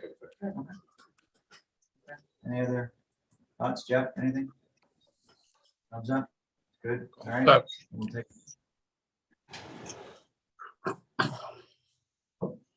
All in favor? Aye. Okay. Thank you. Passes 6-0. I'll send you the link to the Wonder Years video where we talked about the Fantastic. furniture. Do you remember the Wonder Years? We'll leave that for you. All want that. right, moving right along. Volkswagen Board car in committee that show. reports. Back to Dr. Pearson. Anything else? I think if we're moving on to curriculum, then it would be Devin as the chair of the. Sorry, Devin? Yeah. So let Dr. Pearson McGall hand out the studies scope and sequence. So in 2018, the state of Connecticut mandated that middle schools, so grades 6 through 8, social studies classes meaningfully incorporate instruction on the Holocaust and genocide. We had 2 Reading social studies educators who had the opportunity to attend a social studies focused conference where they met with other teachers and experts to really discuss how to meaningfully incorporate this kind of instruction and really think about not only how to meaningfully do it, but age appropriate and developmentally appropriate, incorporate that kind of instruction for our students. Those teachers brought that learning back to the social studies teams in Easton and Reading, where they looked at our social studies, before this mandate, social studies maps, so scopes and sequences, looked at the existing social studies standards, read through the mandate, and based off of kind of that work, they worked collaboratively to design and update the social studies frameworks to include in 6th grade a discussion of the Holocaust when it makes the most sense, obviously, when the students are talking about Europe, which is the 3rd unit out of 3 units in grade 6. So you'll see it highlighted. We highlighted it there so you could see really the addition of content. In grade 7, so if you look, sorry, we didn't number the pages, on page 4, when students talk about regions of Africa, they will talk about the Rwandan genocide. And again, so you'll see highlighted, discussion about bias, discrimination, violence, and genocide. And again, teachers were really looking, when they met with the curriculum committee, they emphasized really thinking about the goals of that grade year, the regions of the world that they would be talking about. So 6th and 7th grade are focused on world geography. And so when does it make the most sense to incorporate these topics and how to do it in a meaningful way? And then 8th grade, the entire year is focused on US history.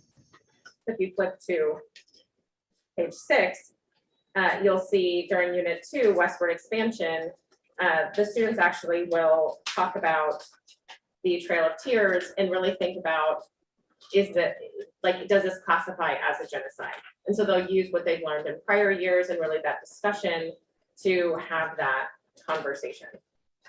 And so you'll see on the next couple of pages where kind of the additional content was highlighted and added by our social studies teaching teams. Did I miss anything? No, I think you covered it well. This was a mandate from the state. The teachers began this work in roughly 2018. It was stalled for a period of time. And I would say they were not in a rush because they really wanted to do this in a thoughtful manner. They wanted to have an opportunity to work with their colleagues. And I did not re-engage them in this work until they could really do it in a face-to-face way. So we completed the work last year and shared the work with the curriculum committee in June. Curriculum committee for Easton and Reading asked many questions, engaged in a very thoughtful discussion, and then ultimately recommended that the curriculum changes be approved and be forwarded to the board.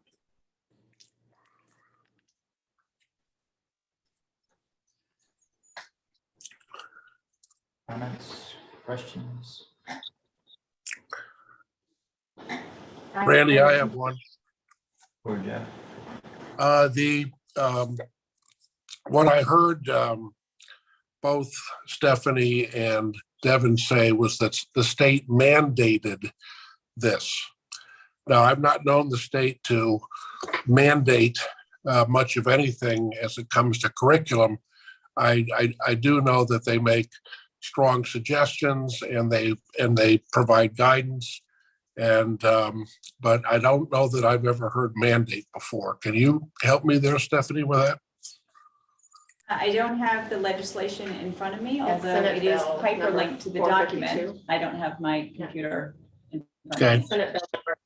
It is an act, it is a legislative act that requires school districts to integrate this instruction into our. Okay. Well, asked is a lot different than mandated, obviously. And then secondly, hasn't it always been our practice that our teachers sit in by subject area and help to create the curriculum for our children based on those suggestions from the state? And that's exactly the process that was followed. So our teachers gathered together, we reviewed together the expectation from the state. Teachers from Reading went to a conference in that first summer. I believe it was in 2019. There was a conference in Washington, D.C. that they both attended. They brought back their new learning. We had a meeting in the fall as a middle school social studies group that I facilitated. They shared new learnings, new ideas, new resources. They talked about how they might weave this in. They did not complete the work quickly. I mean, there was a lot of push and pull and what makes the most sense. And, you know, as we've shared, teachers often have a very full plate. So it wasn't a matter of just tacking this on. It was a part of what makes the most sense and at what age will students be able to absorb this in a way that has meaning. Well, I had this, Steph, I had sent you a note, I don't know, 10 weeks ago, asking for what the state's suggested curriculum for social studies was during the 1920s school year. Because it does seem to me that there's been a certain change in the direction. Awful lot of discussion about genocide, which certainly is a very difficult thing to discuss. You know, we worry about our children's mental health, and if every year there's a large discussion about man's inhumanity to man, it would be, I would think, a very difficult year to get through. So if I could see, and maybe 19 and 20 isn't, you know, maybe that's not the right year. Maybe it's 18, 19, maybe it's 15, 16. I don't know. I'll leave that to you. But to be able to show us the change that has taken place, because things like World War I and World War II, the Vietnam War, are just are some of the things that have always been a part of our U.S. history in 8th grade, and those things seem to be taking a back seat to other things, and genocide is the thing that jumps out at me. Yeah, so I would just say that one of the advantages of having the teachers have the ability to facilitate and in some ways control the conversation in the classrooms is that adolescents might be drawn very naturally to the disturbing elements of a very serious topic such as genocide. And the teachers are able to teach it in a way that helps the students learn the information in a factual manner so that the students are not overdrawn to gory images, to things that are deeply disturbing. So there is an element here where the teachers can present the information. And one of the strong messages, and I was looking through the curriculum documents, and it's interesting that the objective didn't show up to the final cut that was brought to the committee, but that it was the message that through the most challenging of times, people show resilience and a sense of hope, and that the students learn that through difficult things that we endure, we learn how to persevere, and we learn how people coming together to support one another is ultimately what sustains societies. Yeah, so I would say during the discussion, this came up during our curriculum committee conversation, because these are sensitive topics. And, of course, I think one of the key things is, while this is a mandate from the state isn't telling our districts, Easton and Reading, how we teach this or when we teach it. And so really the teachers, and then we had 2 teachers with us presenting the curriculum structure and also really answering our questions, is they stressed that they knew our students, and that based on their work with students, and I think the 8th grade teacher had been here for many, many years, that they thought really actively about the needs of our kids, what would work best for different grade levels, and that they still, even within their classroom, have the opportunity to adjust the approach of their instruction if certain students are more sensitive to certain aspects of the conversation. And so I absolutely agree that this should be something that is that our teachers have control over, but my understanding, and definitely from the teachers, they had absolute and complete control with Stephanie's guidance and support on how to best incorporate these themes. And I think,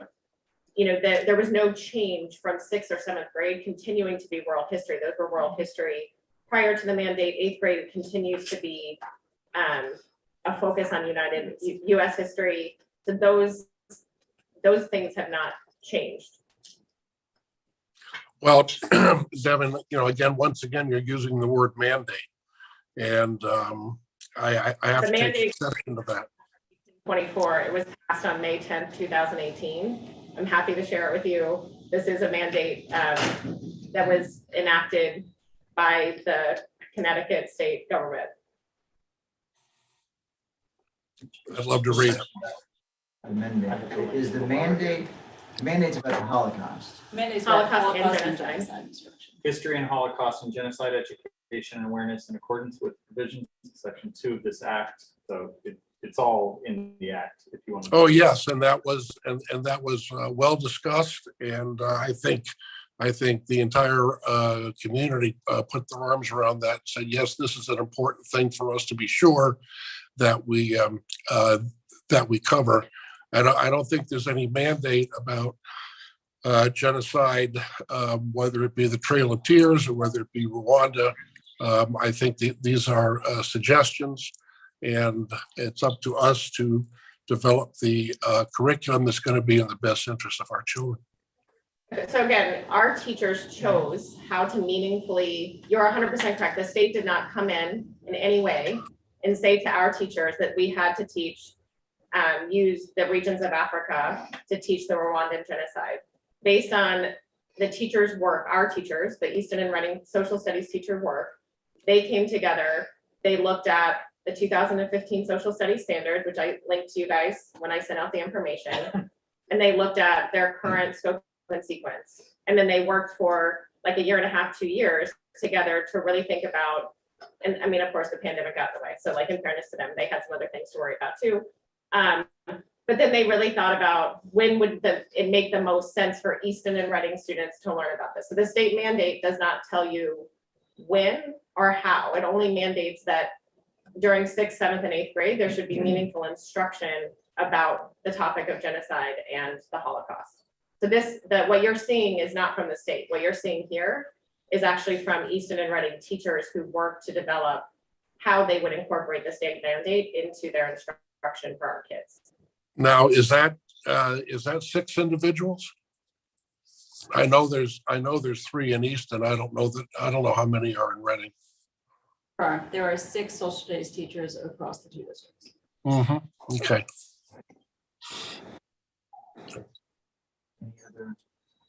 Well, I understand that this is just a first reading, and we'll have a chance to go into greater depth after everyone's had a chance to study the work. I'll certainly be looking forward to those discussions in October. Can I ask a process question? I just want to make sure I understand. So I understood that we did first reading, second reading on policy, but I've never, in the world of curriculum, we've never done first reading, second reading. So just in terms of the process, my understanding based on our policy is that we don't, once it goes to the curriculum committee, the committee comes to the board, they present those changes that have been approved already by the committee. So I'm just trying to understand the process. So, because we're getting ready to plan our curriculum committee meetings for this year, and I just want to make sure that we're really clear. I'm not sure. I talked to Dr. McKinnon about it, and that's how we decided to pursue this. I think because it's on the agenda as a first reading, we're going to leave it that way. Going forward, if we'd rather have the curriculum committee come forward and have an up or down vote that next meeting when they present their findings, I'm fine with that. I think what I'm saying is my understanding is that the up and down vote happens at the curriculum committee, and then we present our. No, Devin, that's not correct. Jeff? Yeah, so the committees are charged with the work, and the board is charged with the up or down vote. And that's always been the case. So that's just, the board ultimately makes the decision to approve what the committee recommends. I think there's one case statutorily where a committee has decision-making power outside of the board. I think it is with relation to curriculum, but it's not this. I think it's something more related to textbooks or something, but they have to go back and look at that. But you're right, like it's supposed to be committees do the work, bring recommendations to the board, and then the board votes on it. I think what's odd here is there's no such thing as a first reading of curriculum. That's a policy function. That's right. But I don't think it's a big deal if we're going to pick this up in October. And then I think what Devin's suggesting is, do we need to plan 2 months of lag time to have two reviews of these things when we come together? That adds a lot. This one in particular, this was supposed to be done in the 18-19 school year. So we are not in compliance with this law right now because it requires the board, not just that this is being taught in the classes, but the board has to approve this. So that's a problem. We want to be in compliance with the law. That's fair. I wasn't aware of that. I spent some time with the state, what you sent out. I read through the state 6 through 8. I read through most of the 150 pages. I read through the enduring sort of understandings, and I read through the curriculum. And from a novice, reading what the state has written in 2015 and reading what we came up with, or not what we came up with, what we've had for a period of time, whether it's from 2015 or 2018, to me, there was a material difference in the tone of what we are talking about in our 8 pages of the summary of the curriculum compared to the way the state has written it. And I'll give you a very simple example. We talk about the westward expansion and I don't want to say confer or imply rather, but it resulted in potential genocide against Native Americans. The Connecticut Social Studies Framework describes it in this way: how did westward expansion reinforce and contradict the American identity of the United States as a land of opportunity? There's dozens of these examples in the state framework. And this is, and I'm going to poke fun at Hartford at the moment, but this is not the state of Texas. This is not a Republican conservative bastion. This is Hartford. But the way they write the standards and what we've extrapolated from that, or our interpretation or our framework as to how we think what should be taught, to me, it's concerning, and it's not going to be addressed tonight. It's not going to be addressed at the next meeting. But from a first reading novice, I was struck by the tone between what we've put together over years, decades maybe, and the way the state frames it. So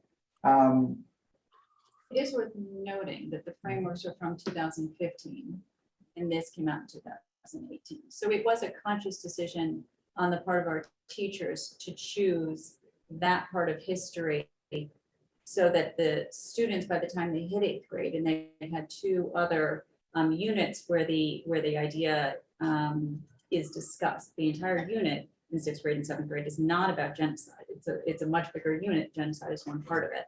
But when they get to 8th grade, what we want the students to be able to do is understand the definition of genocide, the international definition of genocide, and then apply the criteria to inquire, is this an example of? So it's not telling them what it is, it's asking them to apply their understanding that hopefully they've gathered over the last 2 years. The tone question is something that we could certainly explore. and I appreciate that, and I understood it that way in reading our curriculum, that it is truly throwing it out there for an intellectual discussion amongst the students. You all make your determination. But I read our summary curriculum and our enduring understandings, which is essentially saying, this is what we want you all to take away from this. These are the key things. These are the 5 key things, 15 key things that we want the students to learn. And rather than focus on genocide, rather than focus on the 2018 Act, which I also read, it's 100 words. Right.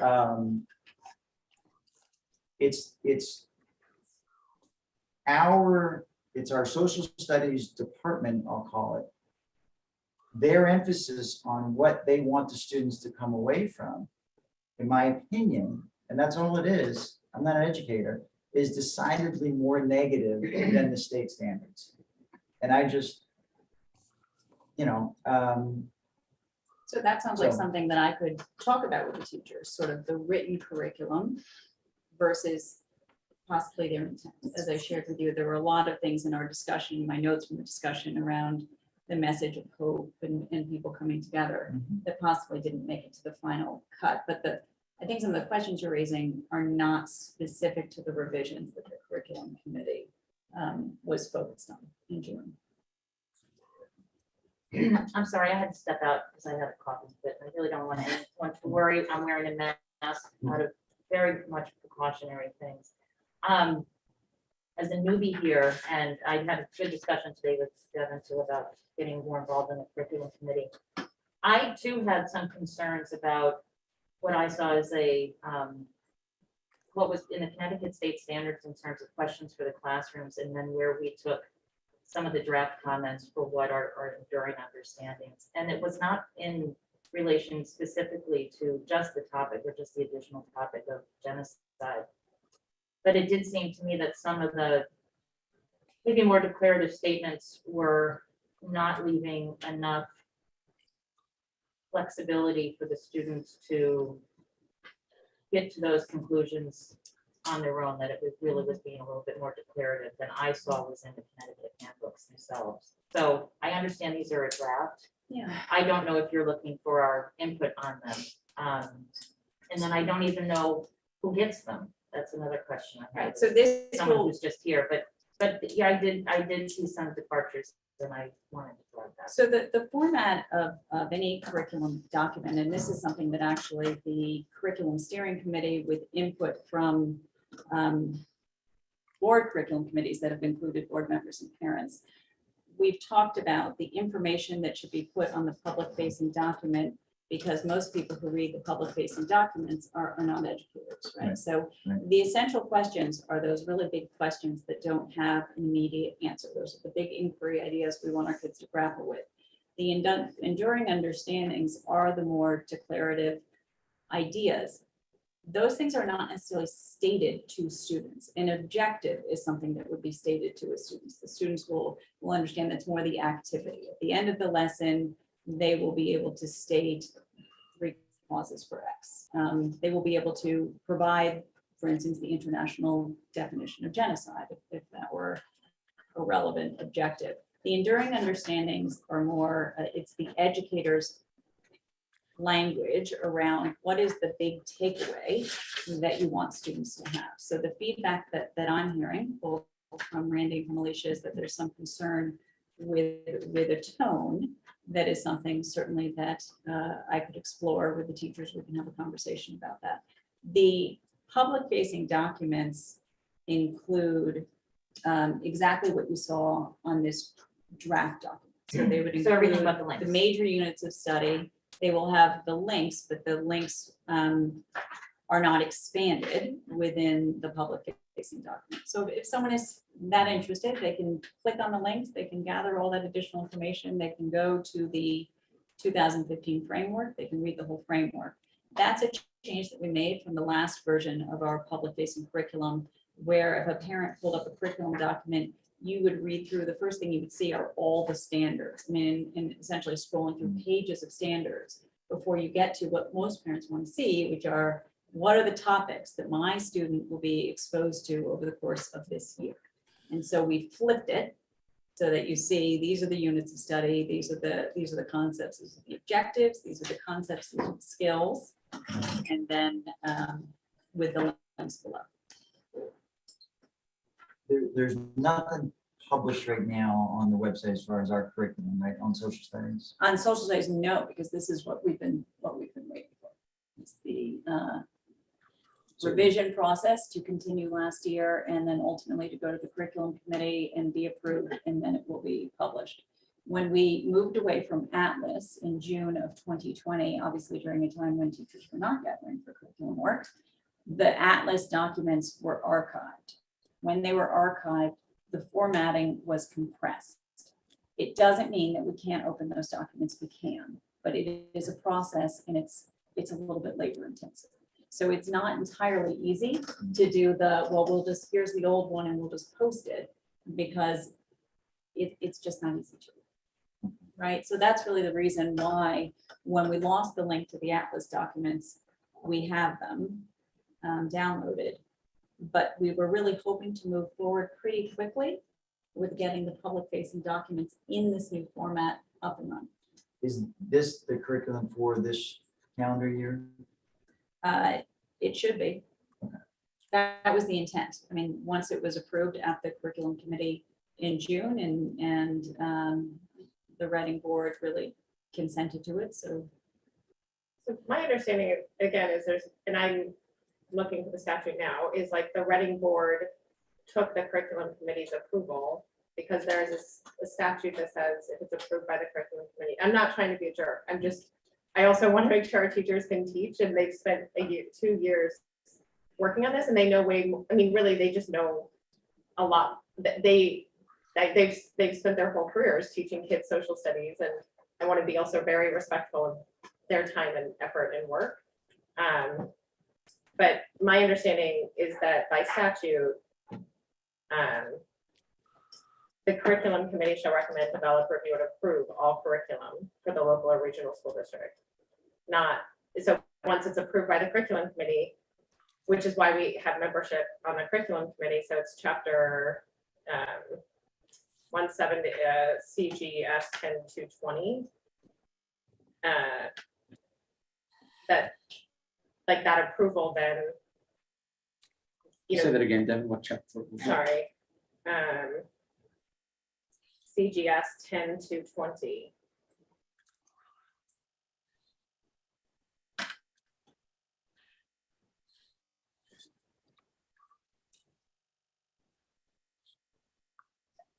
Which is section B.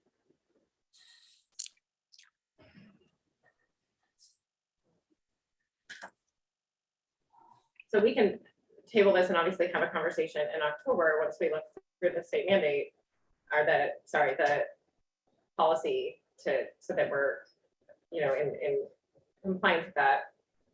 I don't, you know, want to move forward and like without people being comfortable. But I also want to acknowledge, you know, if there's a larger conversation how in the curriculum committee as to how enduring understandings are developed or essential questions, so that there's more clarity in those statements. You know, Randy and you and I had this conversation. You know, I'm an educator. I actually developed social studies curriculum at the beginning of my career. There is significant amounts of effort that go into the creation of standards and by teachers to remove bias from their, not only their teaching to direct students, but also any curriculum work that they are doing, because the goal is not to encourage students to think a certain way, but to think and use facts to be able to do that. And I'm hearing that it feels like there's concern from folks that our enduring understandings do not meet that criteria, which I think is a separate conversation from the from this social studies framework.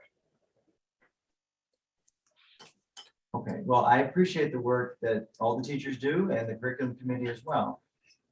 I'd be perfectly content teaching the state framework as it's written. Our social studies curriculum does not look like that. I'll say it for a third time. It doesn't. And I read it with open eyes and a full expectation, frankly, that I'd read something from Hartford that was further left, if you want to, you know, assign a political bent to it, than what we're doing here locally, because I think we're a balanced approach to things. And it was the opposite. And so we're not going to resolve this today. If the curriculum committee wants to approve it without the board approving it, if that's the statute, then. Well, the curriculum committee did already approved it. I don't think that, again, this was I'm not. not asking if it didn't already approve. I'm saying if you want to approve it and not bring it to the board, I don't think that's the way we want to operate. You can point to, you know, the rules and whatnot, but if we want to have if we want to have an open dialogue about it and have these conversations without getting sideways, that's what we're doing here. If you want to say, well, listen, it's really not the board's position That's not to what I'm approve saying, it. Randy. Okay, well, that's what it sounded like. I would suggest the curriculum committee is a really important committee. No argument. we all- Curriculum in general is one of the most important things that the board does. The committee commits a lot of time to it, but as the board, this is one of the most important things we do, as far as I'm concerned. Yep. And I think we all agree with that. I agree. I think the point of, if there is statute that sort of dictates, hey, this is actually how curriculum is approved, it doesn't go before the full board, it goes, the curriculum committee's the last stop, then I would say we should encourage full participation. And that doesn't just mean people who are appointed to the curriculum committee. Any board member can attend any committee member. Any committee meeting. Now, that doesn't mean that you have a vote on that committee, but it does mean that you can attend. And I think it's generally been the practice that if a board member is attending who's not a committee member and they have something they want to voice, that they tend to get an opportunity to say that. So I think we have not paid as much attention to the curriculum committee as I think we should. I remember about a month on the job, I think I was the only one. I was appointed to the committee for the curriculum committee.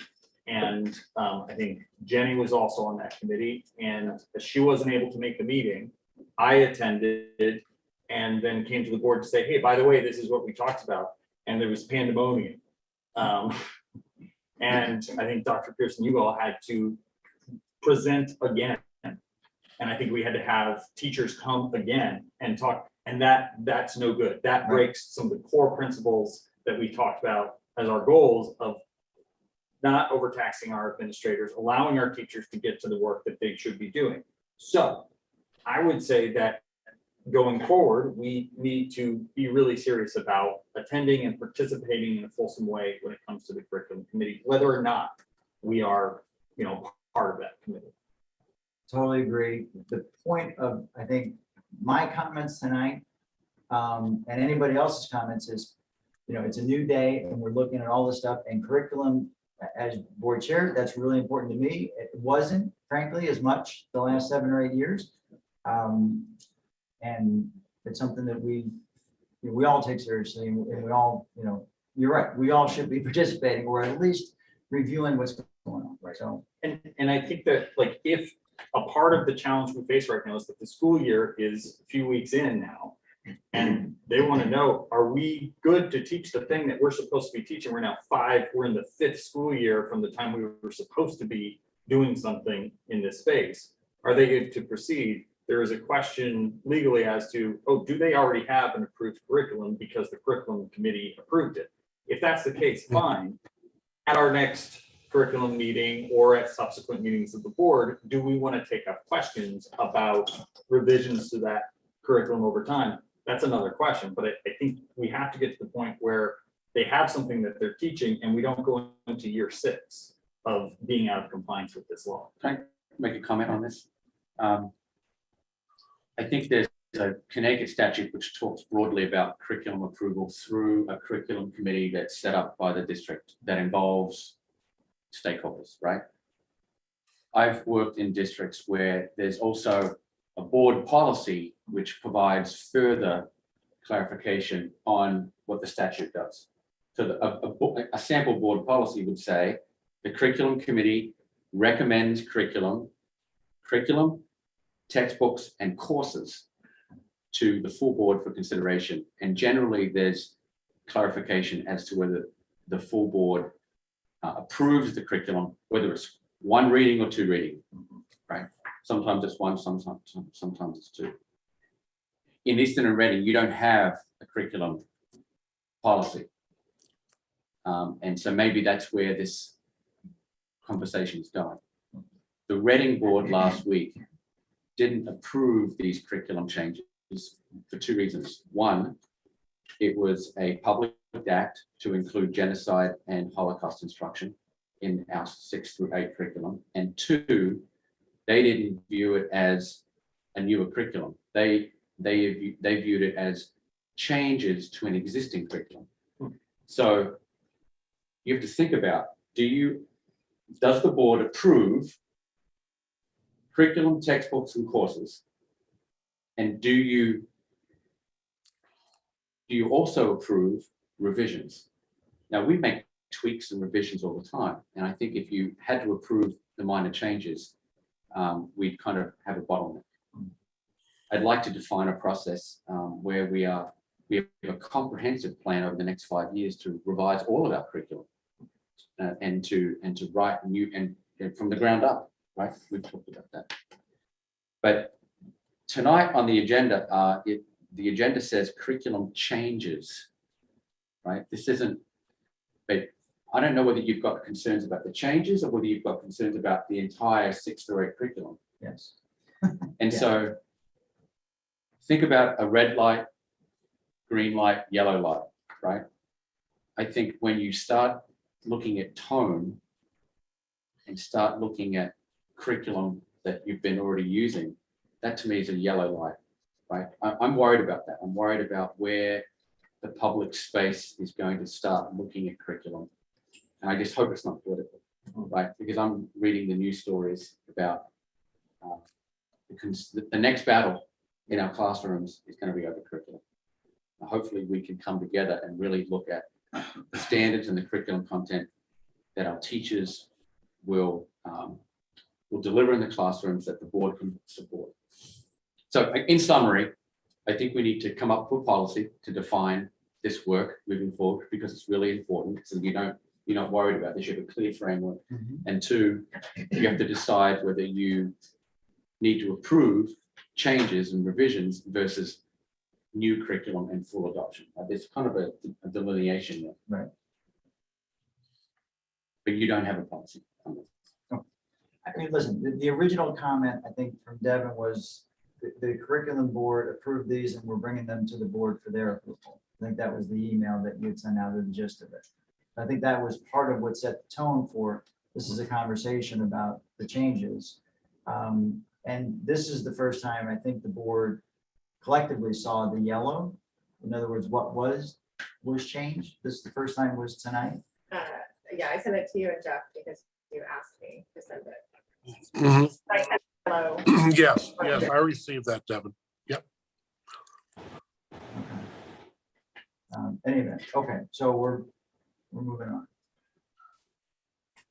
So at the risk of, and I certainly don't want to extend this conversation any further than it needs to, but in that meeting in June, the curriculum committee also approved a change to the 6th grade health curriculum, the puberty video.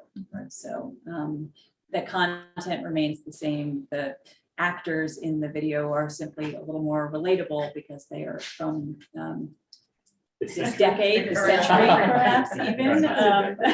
I do want to make one quick comment, and Yes. that will be really quick. I know that we're editing out the beginning of Yes. that And the the advertising. game. For whatever rationale, it's great. I have concerns that there are specific products and websites also in that video that I think should be scrubbed. For obvious reasons, that it's too much of a marketing video that. And it's significantly toned down from what it was, because it. I'm okay it was with all the heavily branded content, before. I just don't like the product references and the websites there that point our kids to a marketing. I have a 13-year-old who will revel in changing those to Yes. to Excellent. generic You brands. have full access to it. Yeah. So- Thank you very so much. I'm in favor of that, and I will say our teachers looked very hard to find a resource that was not produced by a company that was also trying to market as products.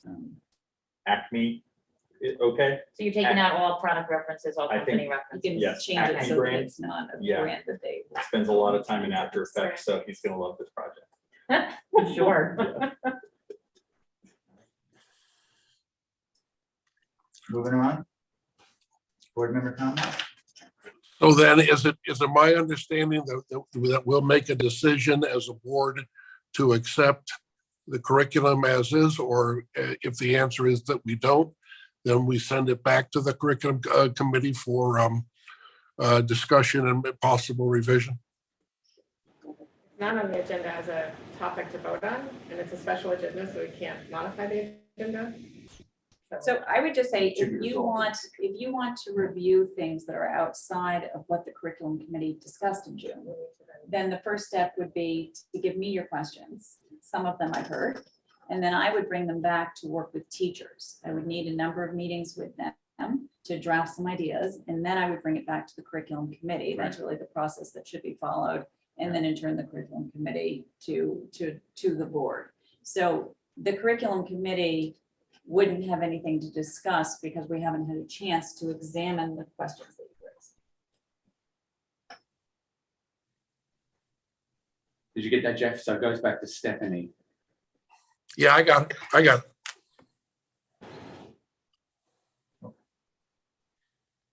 Board member comment? No particular order? Anyone? At some point, we did away with the second public comment. Everybody good with that? Yeah. I mean, it might have been during the time when we had an enormous amount of public comment and we were trying to shorten the meetings, so. Yeah. We're not obliged to have any public comment. I think it's a mistake not to. Right. I think it's generally better at the beginning of the meeting. At the end, it becomes a Yelp review on the meeting, and that's not the point. That's not the point of public comment. It's to say, hey, you guys aren't paying attention to this, and you should be. You know, you guys are off base when it comes to this and this. And so I'm a big fan of it at the beginning. I did have one piece of board member comment, and that was Farlow boys soccer tied tonight, but won on Tuesday. So Would they tie? tonight, I thought they were playing Bethel? Yeah, I think that's right. They're playing I that. was there. Yeah, nice. But Well, they I was look at strong this year. JV. They look very strong this year. Excellent. All right, good stuff. All right, motion to adjourn. First, second, Devin, Jen, thank you. Adjourned at 9:46.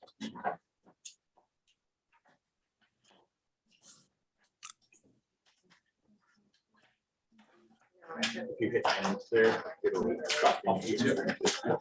No problem.